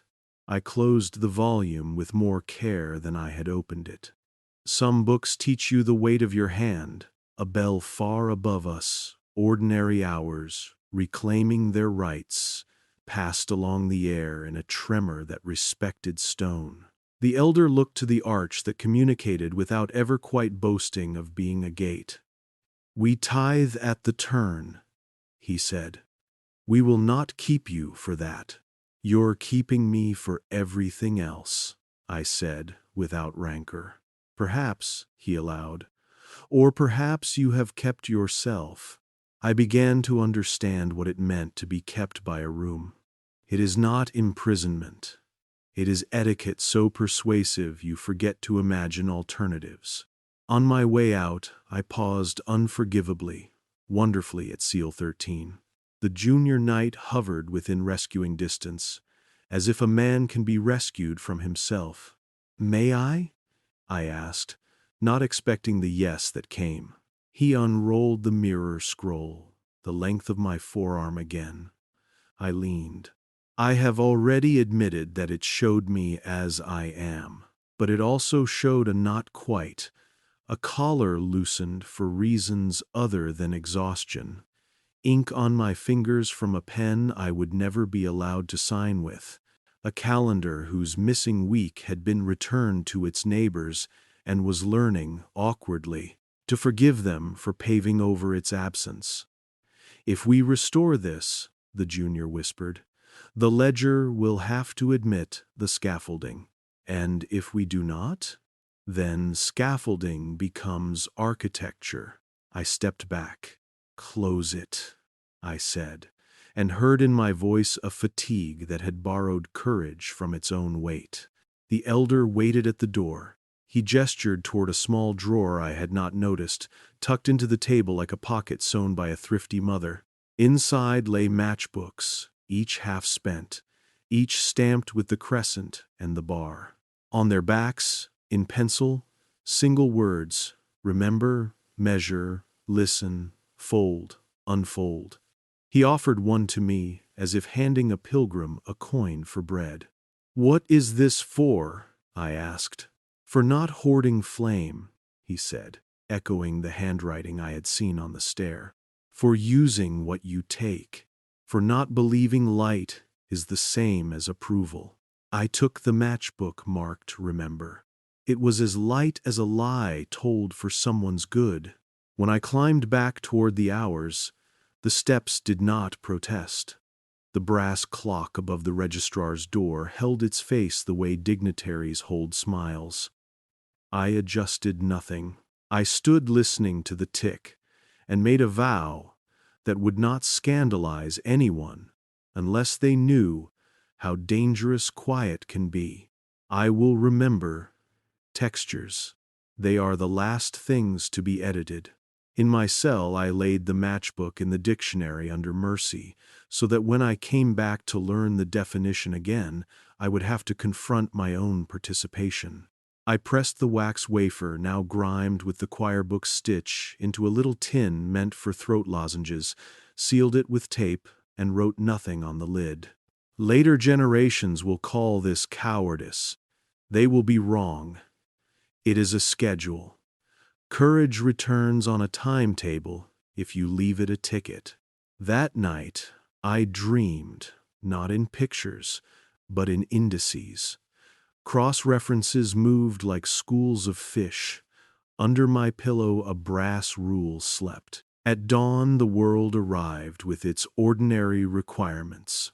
Vows, towels, the politeness of breakfast, and none of them objected to the fact that a small room under a huge city had taught me the geometry of losing things gently. Tomorrow the knights will tithe again.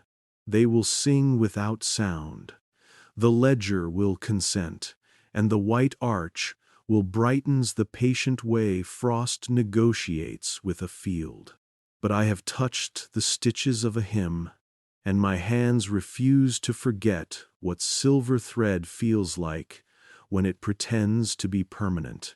If they erase the 13, I will count to 12 and keep humming.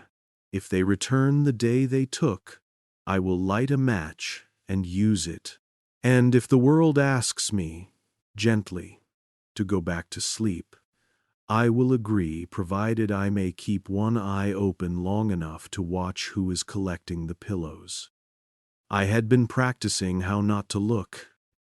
It's a clerical skill, older than vows. The way you pass a secret as if it were a window and you were late for the bell. It held until the night the moon unbuttoned the ledger. The knights do not announce the tithe, they prepare the building. Doors reconcile with their hinges. The lamps recall humility. Somewhere in the pipes, a breath rehearses becoming a draft. If you stand in a certain stairwell and say nothing, the walls practice listening. That is how you know the gate will brighten. When stone that never spoke learns etiquette. The room was dressed as always, modest table, ledger hushing its own spine, the chain asleep in a coil like punctuation pretending to be a snake. The junior knight trimmed the candle with the concentration of a student barber and wiped the wick's mouth with cloth, a gesture of intimacy I felt in my teeth. The elder pressed a palm flat upon the ledger, as if measuring the pulse of a patient who refuses to be named. The white arch had no seams. It did not glow so much as claim the light that other things had been renting. Along its jambs, the carvings, timetables hammered into vines, shone in the grudging manner of disciplines forced to admit they are beautiful. Near the top, letters so lean they were almost rumors breathed. Ledger of night payments, rendered to preserve daylight. A confession, carved by someone who believed truth can be anesthetized by making it elegant. We begin, the elder said. Not to me, not to the room, perhaps to the hour. His voice was unalarmed. The register that people use to calm horses and children and men who sharpen knives for a living. The hymn, which is to say the absence of the hymn, filled the air. Their mouths moved in choreography without sound. If you have ever watched a surgeon rehearse motions without touching flesh, you know the nerves possess memory. The candle made no theatrics. It inhales, the way the sleeping do when they turn toward a gentler dream. The ledger opened. Paper that had wanted to lie flat learned the courtesy of a curve. I stood beyond the shadow of the table and attempted to remain a witness instead of a participant. It is impossible. Rooms notice you and adjust. The elder lifted a thin, translucent blade, a leaf of horn, not a knife, and slid it beneath a notation in the ledger's left column, where a previous hand had scrawled a question older than its ink. The horn leaf lifted that question like a chip of ice pried from a winter pond. The elder warmed it above the candle's patient breath. The question paled, surrendered its hook, and dissolved into wax stamped with the crescent and its binding bar. Alignment, again. I could hear the registrar upstairs pronouncing the word with the pride of a man who has taught a child to spell out loud. Then came the page that was not content to be turned. A cartographer's year, a margin that admitted to a strait the polite maps would not tolerate, a witness who had measured winds instead of prayers. My fingertips remembered the smell of copper asleep in a cut. The elder paused, briefly, a courtesy offered to the gate more than to the page. The junior slid the brass plate nearer.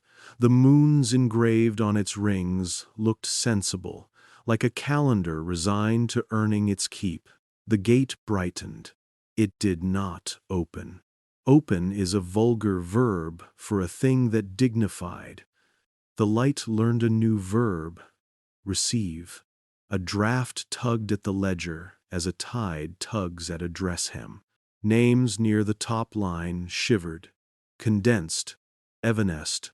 The entries at the bottom settled as though glue had decided to be permanent. If you have ever moved a heavy dresser across an uneven floor, you know the feeling when the room accepts the new arrangement and decides to remember it as the old one. I felt not. Saw a page in me lift. Something small, like a moth, no, like a date, fluttered inside my chest, against discipline and the better furniture of my obedience. I stepped closer. The junior knight's eyes flicked, a warning too soft to be organizational. The elder did not look up, which was worse than disapproval. Disapproval recognizes your face. This was the serenity of a weather vane certain of geography.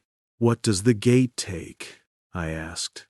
My voice asked politely, as if requesting a second apple at a meal that had already been too generous. "It doesn't take," the elder said. "It balances. Our job is to keep the plate from tilting in a way that wakes the sleepers. And if no one were asleep? Infringer, has mother the brast?" The elder closed his mouth around the answer the way a locksmith closes a box around a key. Silence is a professional courtesy here. It allows sentences to end safely. The ledger turned another leaf. The archline inscriptions steadied. Adjustment 3 approved. A phrase further down which I had noticed the last time and chosen not to understand now ripened into legibility.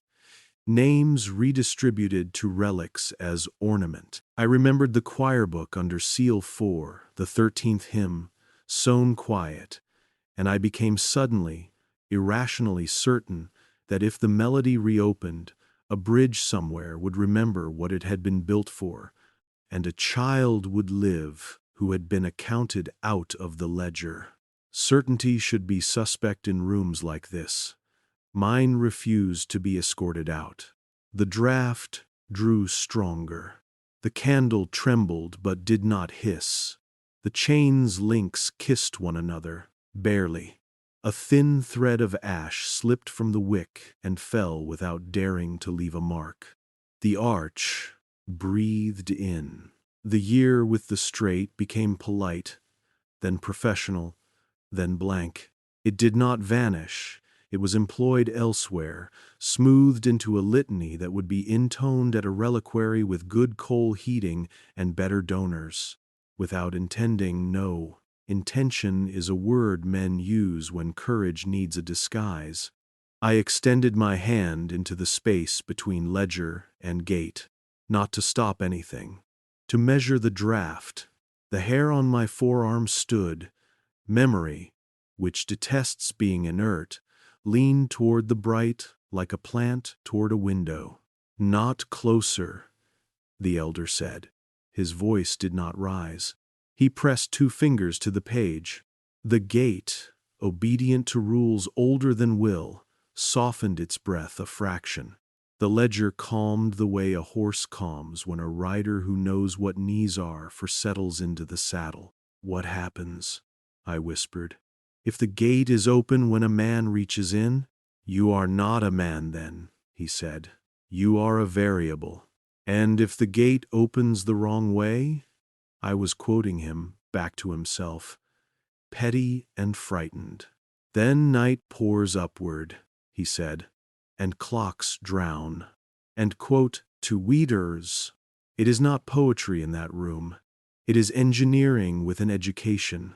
I imagined clocks filling like cisterns until the minute hands swam and the hour hands drowned with the state dignity of mastheads going under. The page with the straight was ready to be folded into the ledger's memory of having never been. Something unsanctioned woke in me, something untheatrical, a desire the size of a fingernail, to return a single detail to a life that had been drafted out of itself. I thought absurdly of the child who had counted windows twice because glass is greedy for numbers. I thought of the junior knight's cuff, stained where moon phases brush skin. I thought, if not to intrude, perhaps to pay back. I did a foolish thing. I said a name, one of the unsaints whose ledger I had touched at seal 8, a woman who measured bones into healing and was folded politely for the good of the faithful. I did not speak it aloud. I spoke it the way you speak to a gravestone when you cannot afford flowers. The gate stilled the draft. You do not expect a door to listen. Then you meet the one that keeps a city asleep. Stop, the elder said. Not to me. To the room, perhaps. The candle steadied. The junior knight lifted the brass plate, shifted it half a degree, reseated the moons. The ledger's page gave the faintest sigh, a parchment concession, and then the smallest mercy I have ever seen, a smudge migrated. A footnote that would have redirected credit from a woman's ledger to a reliquary shifted one line down, demanding a different recipient. A man whose name, guiltless as a spoon, would now carry debt, not justice, accounting. The world moves on ledgers that never balance.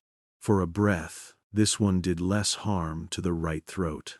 You owe now, the elder said quietly. He did not mean it as a threat. He meant an invoice had been printed in a stationer's shop that does work only at night. What do I owe? I asked, because debts behave better when you begin by naming denominations. A day, he said. Later is remender in the Brajan and called remender. The gate dimmed the way a frost does when a field forgives it. The ledger closed. The chain circled it twice and returned to being grammar. The knights' mouths finished the unsung cadence, and a wordless amen settled into the joints. I learned, in the minutes after a tithe, the hygiene of restraint. The junior knight pushed the ash cup nearer the candle and tapped the rim twice with the snuffer, a language that means the room may breathe again. The elder passed a cloth over the brass plate, not buffing, simply reminding it what dullness should look like in polite society. He gestured toward the drawers where tools go to wait for the next kindness. Explain it, I asked, because confession needs a catechist, and I was finished training myself. He considered my impertinence the way a doctor considers a symptom that, while irritating, confirms a theory about the disease. We do not excise truth, he said. We sequence it. Some truths are newborn and require warming. Some truths have grown unruly and must be fed a nap. A few truths old, brittle, but beloved are carried to the reliquary and kept under glass to prevent them from breaking in public. You make bedtime stories. We make time safe to sleep in. He said it without triumph, as if he were admitting to replacing light bulbs. For whom? I asked again, and hated that the old anger could not find a new sentence. For the fragile, he said. He looked at the gate, and for one unguarded second he allowed me his true face, the fatigue of a man who has grown old, managing the consequences of other men's certainties, which is to say, for everyone, even yourselves? Especially, he said, we are the most fragile when the moon is bright, a truth I can neither refute nor forgive. We cleaned the table, Language has its own betrayals, and as the hour above us rolled its shoulders and resumed its parade, the gate relented to an object's posture. The room looked, as it always looked, like a well-kept utility. Men could eat bread here without scandal. I could have sworn the air had been recently painted the color of resignation. On the way out, I passed the drawer of matchbooks. The elder had restocked them, or the drawer had learned to do so in the night. Their backs bore the pencil words I had seen before: remember, measure, listen, fold, unfold, and a new one, pay. I did not take it. I had already accepted the invoice. In the corridor, the building revealed the tithe's side effects, the way the sea reveals a storm by arranging strangers on the same bench. A tourist map upstairs sat thinner by a hair, like a hem hurried in a poor light. A sacristy window gathered dew on the inside, though no breath had fogged it. In the refectory, a novice paused over the salt, as if trying to recall the name of the white that food learns to befriend. None of these are miracles. They are evidences, tender and impolite. That night I lay in my cell and let the breath lengthen until the room accepted my presence as ordinary. The brass clock performed competence. It is comforting, friends, to be lied to by a clock. I closed my eyes and saw the gate's carvings again, the year with 2 winters, and therefore none 40 days that forgot their Sundays, names redistributed to relics as ornament, and realized with a small, humiliating joy that the inscriptions had grown clearer because my treachery had taught me their alphabet. Betrayal, once learned, makes many alphabets legible. I dreamt then a particular dream, the kind that leaves a handwriting on your mouth you spend the day licking away. In the dream, the white arch opened silently, without the vulgarity of hinges, not outward, not inward, upward, like a trap-door for the sky. Night did not pour in. It inverted, turning footsteps into constellations, and constellations into filings, drawn toward a magnet disguised as a ledger. The candle beneath learned to imitate a star. The chain lifted lightened, the way etiquette lightens when you no longer need it to prevent a scandal. I reached in, not with a hand. I am not that foolish in waking or sleep, but with a memory. The child counting windows twice, once for glass, once for the idea of glass. The gate acknowledged the offering, the way a cat acknowledges the existence of a chair. It kept it. I woke with the sense that something somewhere had learned to count with kindness, which is the only arithmetic I trust. I rose and made the sign of the habit. We have gestures that survive our convictions. Before lauds, I walked the long, distinctly ordinary corridor that leads from archives to world, and measured the corners with my body.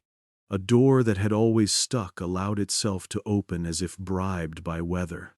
A patch of tile that had always been clean had found a smudge, proof that feet had learned a new route. In the gift kiosk, a postcard of a reliquary had been replaced by a postcard of a window. The pigments were humble. The caption read, "Arch, Night." No mention of its appetite. The elder intercepted me by the boiler pipes, where the building rehearses its cough. He did not scold. He set his hand on the rail, the way men set hands on rails at sea. "You cannot do that again," he said. He did not specify the that. There are rooms where nouns are unsafe. The gate tolerates courtesies. It resents petitions. What does it do to petitioners? Turns them into clerks, he said, or variables. The first is bearable if you like tidy drawers. The second is murder on clocks. Am I a clerk? I asked. Or a variable? Today, he said, you are a witness with a debt. Do not pay early. You will need the day more than you imagine. How will I know the time?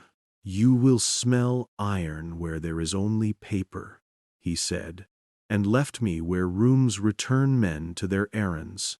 So I write this at a borrowed desk, while the world resumes its applauded stability. I can feel the inch I stood too close to the gate, how it has lengthened the rest of my distances. The ledger's weight has written itself into the tendon of my wrist. The chain left no mark on skin, but the grammar of its links declines every sentence I try to end with certainty. If you are waiting for a heroic vow, return tomorrow and be disappointed kindly. I promise nothing but precision. I will count the landings. I will measure the draft. I will test the wick's temper and note when the wax decides to cool too quickly, and when, because invoices are punctual, the day arrives that the moon's accountant opens a drawer with my name. I will lay down the matchbook and spend that day on your behalf as if it were the last coin that buys us wakefulness. Until then, remember this much, if you remember nothing else. The gate is closed. Yes, that is its health. But closed things are not asleep. They listen to see if we deserve the next opening. You do not notice an edit when it is clean. You notice it when the world begins to favor tidy over true. The first ripple I could not forgive was a cough in a piece of music. In the choir library, where the dust knows Latin better than the boys do, I found a folio misfiled under hymns for cold weather. The script on the early pages was the tidy patient of a copyist who had made his peace with ink. Midway through a bar, the handwriting changed. The stems grew impatient, the rests became stingy. The measure ended as if it had been taught to apologize. I ran a fingernail along the staff and felt the slight ridge where a layer had been pressed into obedience. The line read like a sentence that had learned to keep its verbs to itself. On my way out, a brother hummed 12 notes and stopped, blinking as if the remainder had left by another door. Finish, I coaxed, softer than I had a right to be. That's all there is, he said, and was correct by the rules of the room. I knew better. I had touched the silver thread at seal 4. I knew what a sewn mouth sounds like from the outside. The second ripple wore a historian's cologne and a librarian's shoes. In a saint's vitae, a place name had been corrected twice, then a third time, until the margins surrendered and offered a compromise. Better to omit. Once you permit omission to masquerade as humility, you have taught the future to skip breakfast. The third ripple walked into a lecture and sat at the back. A mild scholar with a kind face and an excellent tie presented celestial spheres to a room happy to be instructed. His slide showed concentric loyalties, an architecture of obedience the universe is pleased, in public, to maintain. A footnote, small as mercy, referred to an experiment of such grace it should have found a congregation. It had no congregation because the credit had been translated to a glass box upstairs and renamed Devotion.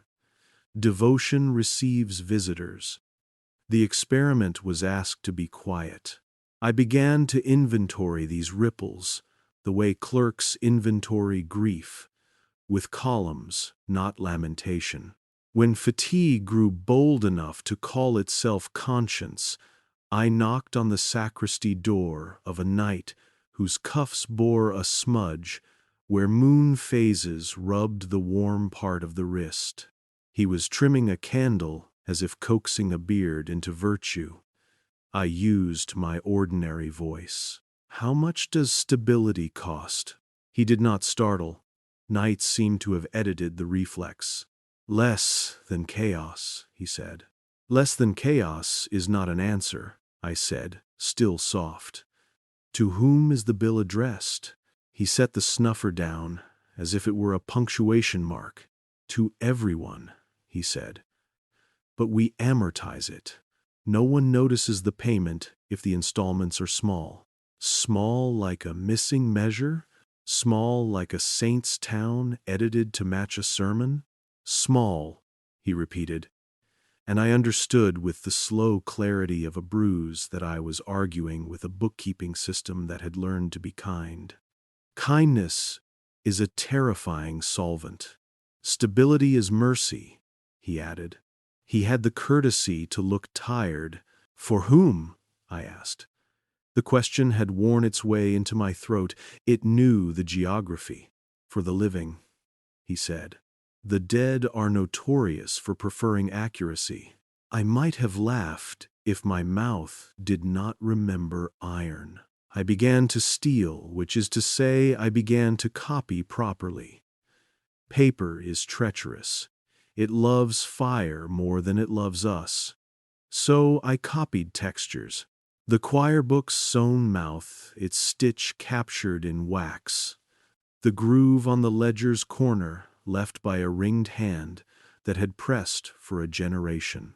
The exact chip in the 12th stair from the bottom, shaped like a continent no mapmaker would dare draw now. A nick on the brass calendar plate where the 8th star had bitten, gently, the way a child bites cloth when she doesn't wish to cry.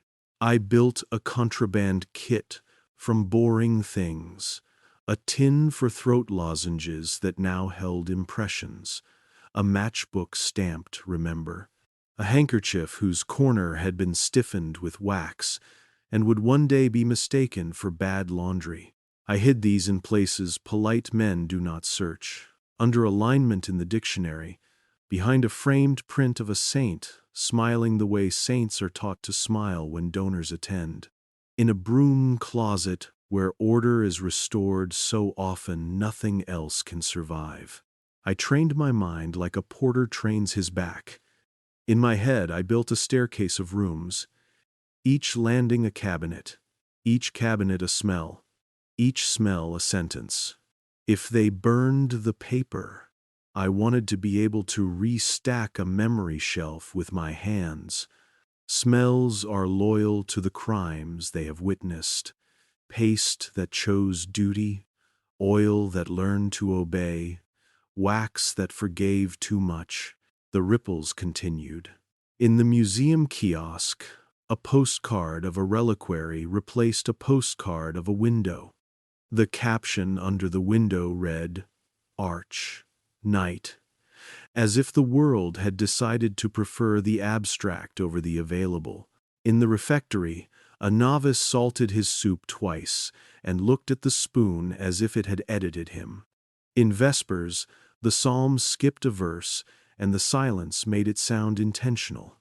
I tried an experiment, the sort done by children and cowards and men who believe in leverage. On a high shelf that held an index of retracted professions, I misshelved a slender folio, moved it one finger width left, so that a curious hand, reaching for something it already loved, would encounter something it did not know it needed. The folio contained a retraction bound to its original with red thread, the umbilical of deference. The original named a star, shy and useful. The retraction renamed it an ornament. If the wrong person found it, I would be disciplined for sloppiness. If the right person found it, they would be infected with a question. I have learned to believe in infections. They preserve the honest, slow fever a revolution requires. I did not consider this a revolt. Revolts perform for the balcony. This was maintenance with consequences. The knights noticed my presence more often. Courtesy can become quarantine.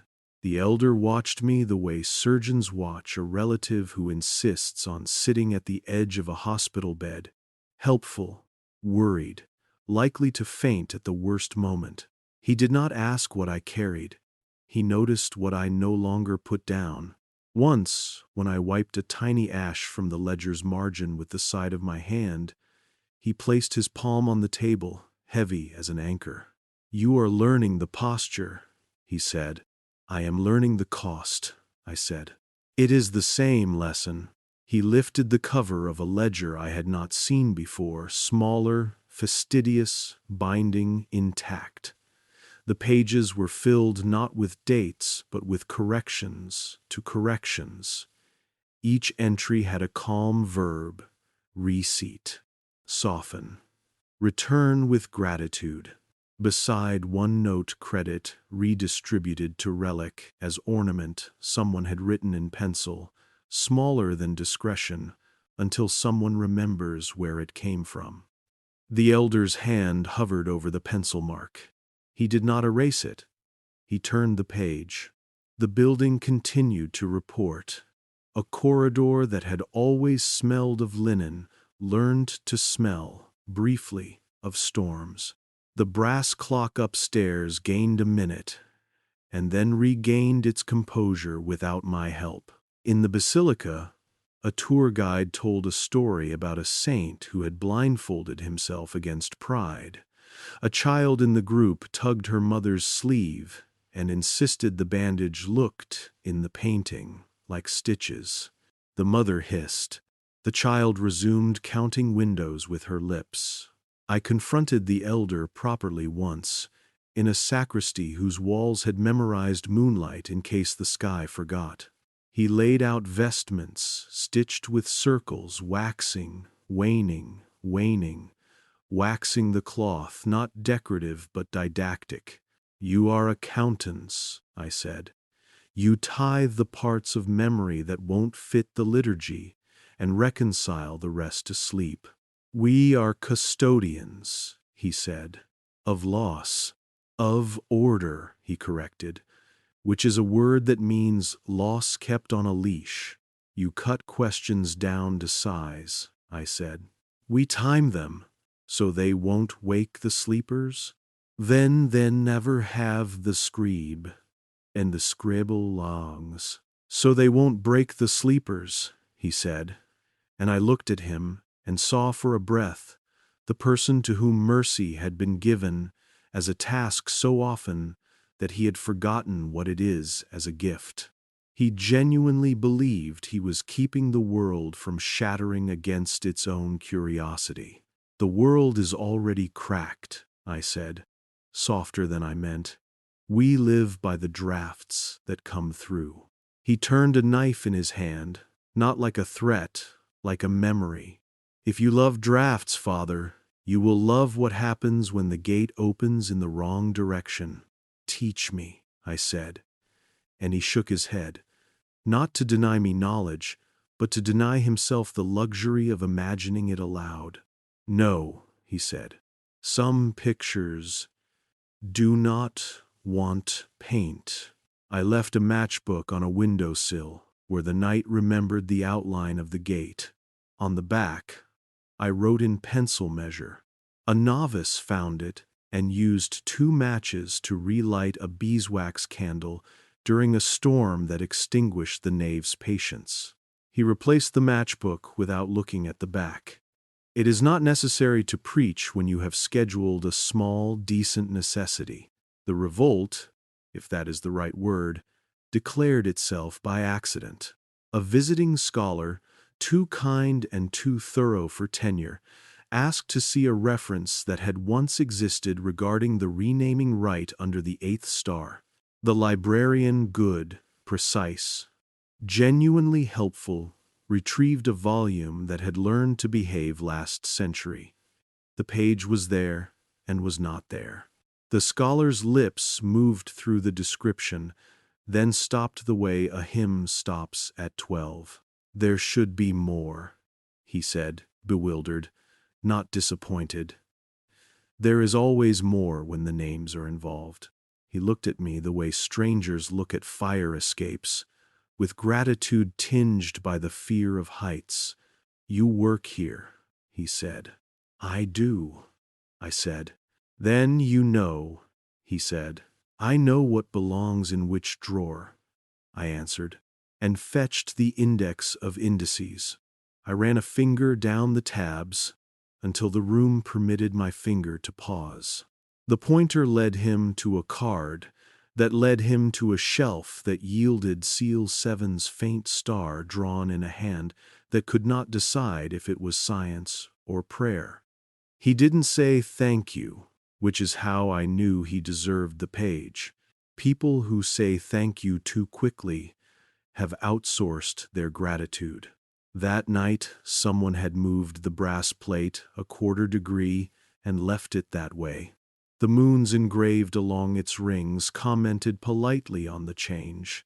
The room developed a tiny stutter, like a singer who has been instructed to sob but keeps refusing. I corrected the plate. The stutter remained.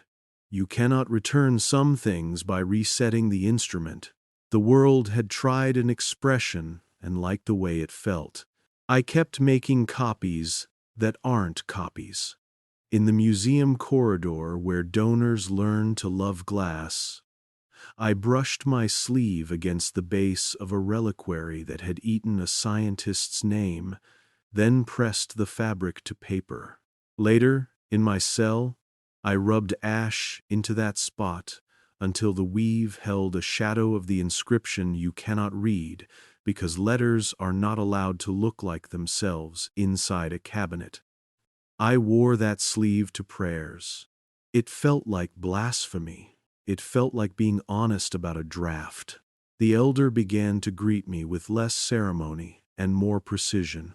"You owe a day," he reminded, kindly enough that I nearly forgot what kindness could be used to prevent. "When you will smell iron where there is only paper, and if I refuse to pay, then the account transfers," he said. "Someone pays for you. That is the part of mercy I cannot call kind." The junior knight, whose hands had not yet decided what they loved, caught me once rubbing a wax impression with my thumb. He did not accuse. He looked at my palm the way carpenters look at wood, for grain, for knots, for will. "You cannot save us," he said. "I am not saving you," I answered before I could dress the sentence for company. "I am saving the receipt." He must gobber. He watched me for a piece of a minute, and then, in a gesture so swift it might have been imagination, turned the brass plate as if adjusting a picture frame. The moons met my eyes and pretended not to be surprised. "We are all complicit when the furniture is this polite." The ripples thickened into weather. A teacher in a parish school discovered a child's essay that dared to call a river by a name, an old map used and a new map rejected. She underlined the word and wrote poetic rather than wrong. A stonemason repairing a step in the south transept found, beneath a veneer, a color the basilica had been before it learned to please benefactors. He brought home a tiny flake in his cuff and kept touching it with a thumb. A bell ringer heard a 13th toll in a tower that does not permit such audacity and blamed wind. Wind accepted the blame because wind is generous that way. I went down for the tithe as a man goes down to a harbor when he has learned to hear ships backing into fog.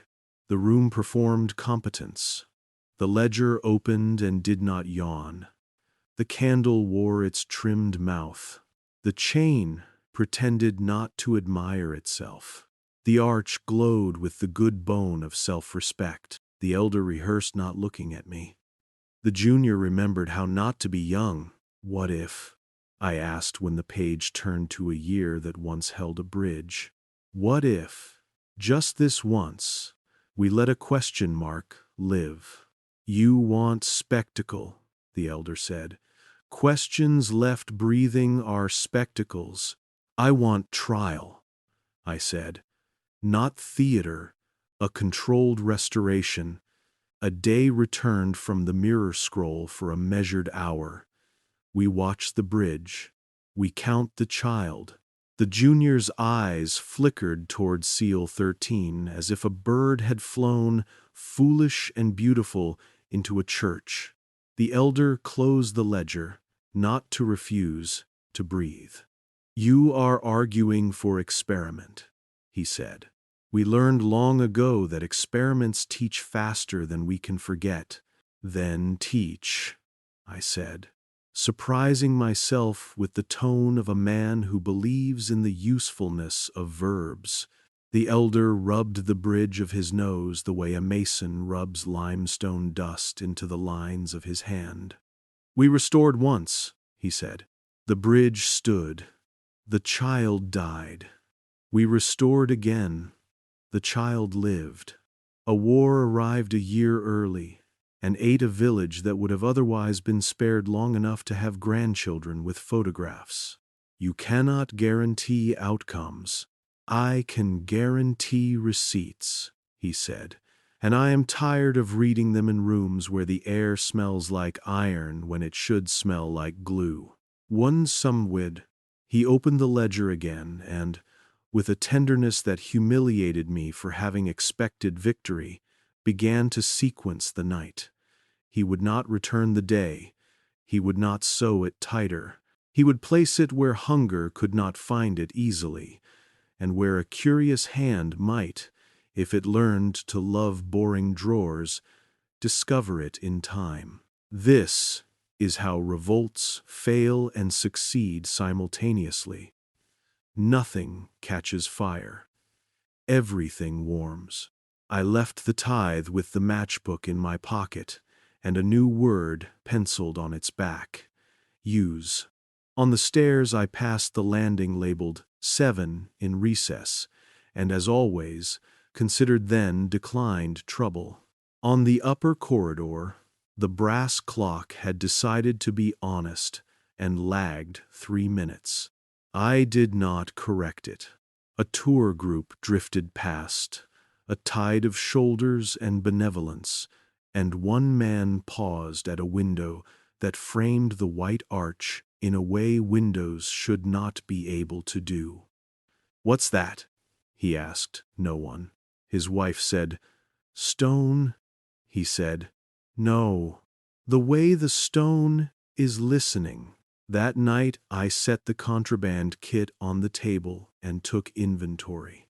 Wax impressions, 7. Smells memorized. Paste, beeswax, obedience, the cheap cologne of a donor who asked the wrong question and was guided to a brochure instead of an answer. Textures, the stitch, the chip, the plate's bite, the ledger's bruise, words hidden. Remember, measure, listen, fold, unfold, pay, use. Debts accrued. One day. I do not mistake these for weapons. They are receipts. When the account is called, I can lay them out and say, as gently as a man can when he is about to be erased, here is what we purchased. Here is what we returned. Here is what we borrowed and failed to repay. Here is the stitch you unpicked when you thought no one would notice. And here is the child who counted windows twice because glass is greedy for numbers. The revolt will not look like banners. It will look like care performed where the ledger cannot see. It will sound like the 13th note hummed under the breath by people who were never taught the melody. It will travel as a smell, the iron of paper that remembers blood, the sweetness of wax that learned to forgive flame, the cold of marble that does not approve but consents to be touched by daylight. When I pay the day because invoices are loyal, I will pay it forward. I will spend the hours telling the story not with scandal but with measurements. I will give the day to the sleepers, to wake them enough to ask for their own receipts. And if the nights find me at the end with their chain polite and their candle trimmed, I will show them the matchbook and ask them, for once, to light it here, not to bless, not to cauterize, but to warm the room, so the white arch has to decide whether warmth is an edit it wishes to accept. Until then, I keep the ledger's bruise in my wrist, the stitch in my pocket, and the smell of iron where there is only paper. The ripples are no longer ripples. They are a tide that has memorized the moon. And I, God, forgive me for the plainness of the ambition, intend to teach the shore to count. I promised I would pay with a day. The invoice arrived without ceremony, tucked inside an ordinary hour the way a blade hides in wrapping paper. It announced itself not with trumpets or thunder, but with the smell of iron where there was only paper. I had been warned. Debts keep their appointments when they are on speaking terms with the moon. The world tops itself up with little obediences before it asks for the large ones. The brass clock had behaved all morning like a citizen who loves parades. The tour groups had been benevolent. The reliquaries had pretended to be glass first and bones second. The ledger had dozed on its shelf beneath the patience of dust. And then the corridor beyond the registrar's door listened the way a field listens when frost begins to speak. I could have run. Leaving is always possible before you name a thing, but you cannot outrun an invoice you have already signed by witnessing. I went down. The stairs wore the calm of habits done correctly. The lamps took their quiet seriously, flames with good posture. At the landing labeled 7 in recess, I paused as I always do and, as always, nearly convinced myself to disobey the sign. Obedience is the last addiction, the dutiful quit. I followed the crescent down. The knights did not look surprised. The elder had the considerate expression of a doctor who knows a diagnosis and refuses to perform it triumphantly. The junior stood at the candle with a snuffer held like punctuation ready to end, ready to save a flame from humiliating itself with smoke. On the table, the ledger lay open to a page with no numbers in the margins. A blank left column is a hospitality I have learned to dread. It means the room expects a name. It is time, the elder said, not as a sentence but as a lintel you pass beneath. The white arch behind him carried its appetite modestly. The carvings breathed their lean inscriptions, truer every time I permitted them to be legible. 40 days that forgot their Sundays. Names redistributed to relics as ornament. Ledger of night payments, rendered to preserve daylight. No one cleans those letters. They refuse grime. It is their privilege and their indictment. What do you require? I asked. If a debt must be paid, let it at least be itemized. Not blood, he said, not vows. A day, lived under different arithmetic, given, not taken, spent in the open and accounted for properly. To whom do I give it? To memory, he said, and I could not decide whether his voice approved. He lifted the brass plate. The moons engraved along its rings did not glitter. They admitted they had work to do. He turned it a quarter degree the way a man straightens a frame before guests arrive. He gestured to the ledger's blank column. Write nothing, he said. Sometimes the most polite form of accuracy is to let the paper refuse ink. I understood then. My payment wouldn't be a ceremony below, it would be a waking above. "Go up," he said. "Carry your dullest tools. Use the day on people who do not like being interrupted. If they yawn, keep talking. If they argue, keep measuring. If they grow tender, trust them with a stitch." "What about you?" I asked. It startled me, the grief that rode the pronoun. "What does the gate take from you?" "Everything routine can afford to lose," he said, and smoothed the page as if consoling it for a crease it would not remember. "We will keep it shut." I went up with the matchbook marked "Remember," and the tin of wax impressions, and the sleeve that had learned a reliquary's shadow. I carried nothing that would interest a wolf. Wolves prefer banners, not receipts. Above, the basilica practiced being benign. Tourists orbited politely. A guide recited certainty in the key of lunch hour. To pay a day is to disagree with tempo. I began discreetly. A child she of the windows stood under a painting where a bandage had been painted to console donors. "Do you see stitches?" I asked gently, as if requesting a secret from a shy friend. She nodded, grave as arithmetic. Her mother looked at me with the proper fear of men who ask children for truth in public. "It's part of the restoration," I said. "They save the painting, and the painting saves us from believing it never bled."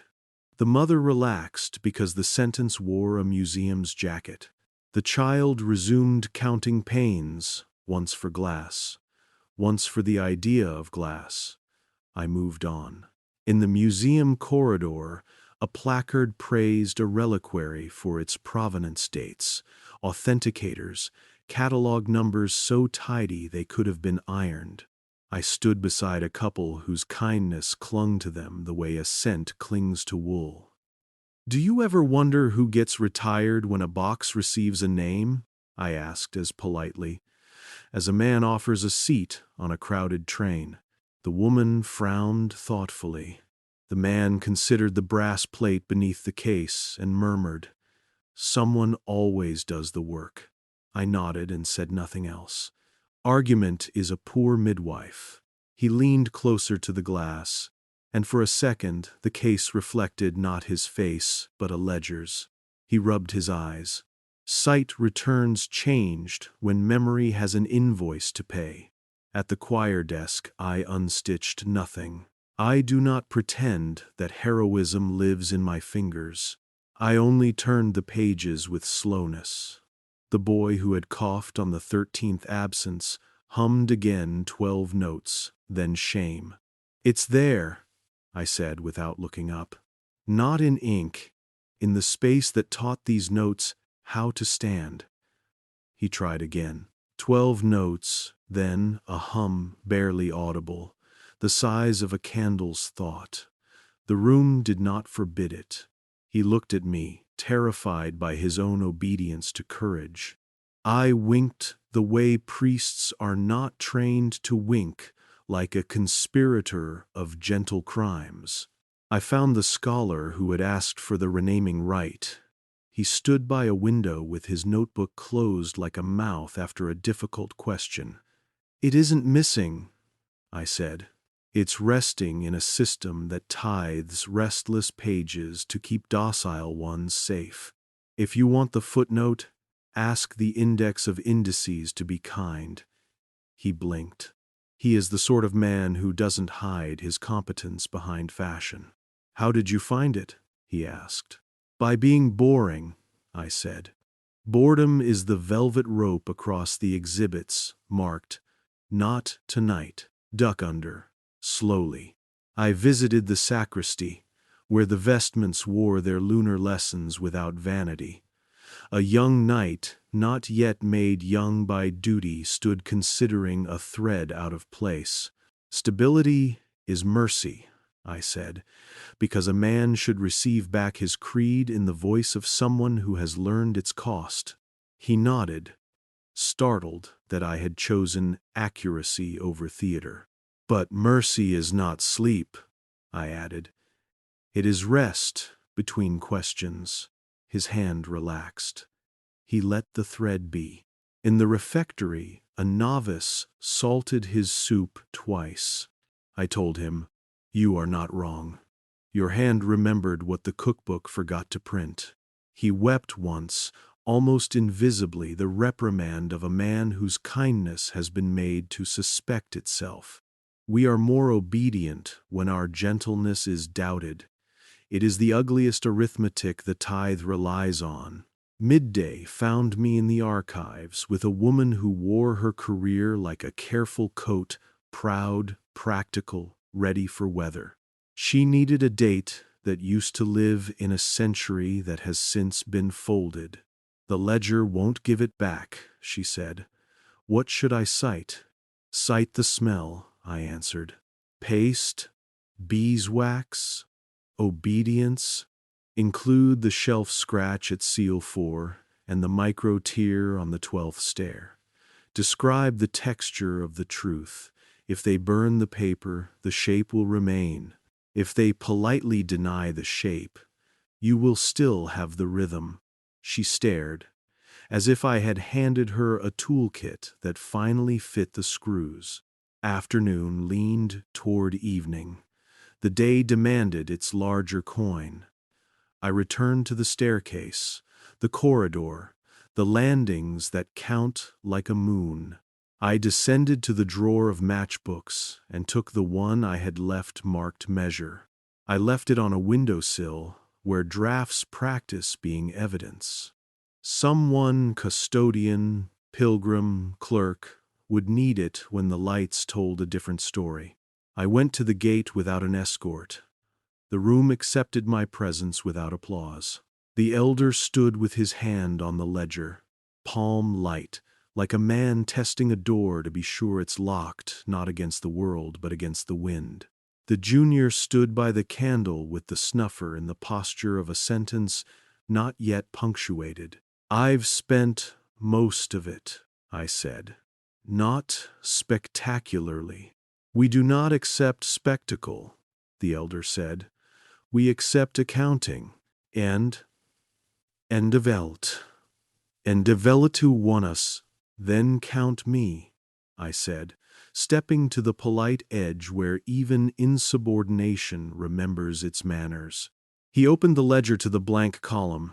He did not hand me a pen. He placed the brass plate between us and tipped it a fraction until the moons nodded in agreement with some rule my mouth does not know how to recite. "Name it quietly," he said. "Not yourself. The thing you bought." "Attention," I said, though the word felt insufficient, and the room gentle tyrant demanded one more coin. "And permission to doubt, without being turned into an enemy." The candle endured, more star than fire. The arch brightened, not greedily expectantly. I heard the whisper of a page somewhere that wasn't here. Maybe on a train, maybe in a bedroom, maybe in a bakery where a baker decides the recipe is wrong because flour remembers what calendars forget. The ledger's margin took on the faint sheen of a breath held and then released. "It is paid," the elder said. "Not forgiven. Paid. The difference is a civilization." "What happens now?" I asked. "Now," he said, "you will be forgotten by certain rooms that prefer clean edges, and remembered by certain people who prefer clean questions. Both are dangerous. Choose your danger." He paused, then added, almost tenderly, "Eat, sleep, walk, spend ordinary hours as if they were a treasury, and that is one so with." The junior exhaled a syllable he had been saving. "Keep the matchbook," he said. "Not as a relic, as a promise." I went back up. In the nave, a guide mispronounced a saint and no one corrected him. In the north transept, an old man traced the crack in a column with his forefinger and smiled with the gratitude of someone whose house still stands. In the museum, A couple argued gently about whether a window could be holy. Outside, the city wore evening like a shawl washed so often it has learned to be soft. The day was almost done. Accounts have an instinct for rounding. I stood beneath an ordinary street lamp that did not know it had been deputized into a story, and spoke aloud, not loudly, just enough to give the air a sentence to carry for anyone who needed to borrow a voice. Do not stop asking questions. Do not apologize for remembering. If a calendar page tears the wrong way, if a footnote blinks, if a melody ends at 12, if a window insists on being counted twice, hold still. Name what you almost recall. Breathe long enough for the room to admit it has been listening. The dangerous thing, for those who edit the world, is not anger. It is memory that comes back one kind breath at a time, like pages returning to a book. If you meet a man with moons stitched along his sleeve, don't hate him, offer him water. Ask him what cost he wishes he could not afford. Tell him a child counted windows twice and the counting did not break her. Ask him if he remembers the 13th note. Hum it softly. Let him deny it with his mouth and confess it with his eyes. If you find a matchbook stamped with a crescent and a bar, do not hoard flame. Light it where someone has been taught to prefer tidy over true. Warm their hands long enough for their questions to thaw. Then close the matchbook. Leave it for the next debtor who thinks his day is too small to spend bravely. And if, walking home, you pass beneath a high white arch that did not exist yesterday, do not reach in with your hand. Reach in with a story, the smallest one that knows how to be honest. The gate is closed. That is its discipline. But closed things are not asleep. They reward kindness with openings you can live with. Tonight, dim the lamp. Let the spine of the hour soften. Guard your questions, like embers cupped in both hands. Sleep, if you can, inside the stability you have helped pay for, and when morning comes, carry your memory into daylight without trumpets. Ask for receipts. Keep them in boring places. Teach someone how to count windows and why glass is greedy for numbers. Whisper the 13th note to a person who hums on 12. And tomorrow night, come back. We will stand again at the threshold and practice the least spectacular rebellion. Tender precision. We will remember the smell of iron where there is only paper. We will notice when the room decides to listen. We will call things by their right names, even if the ledger insists on nicknames. We will hum under our breath until the gate admits that mercy was meant for the waking, not merely for the asleep. Don't stop asking. The door that never opens is just a door that hasn't been asked properly.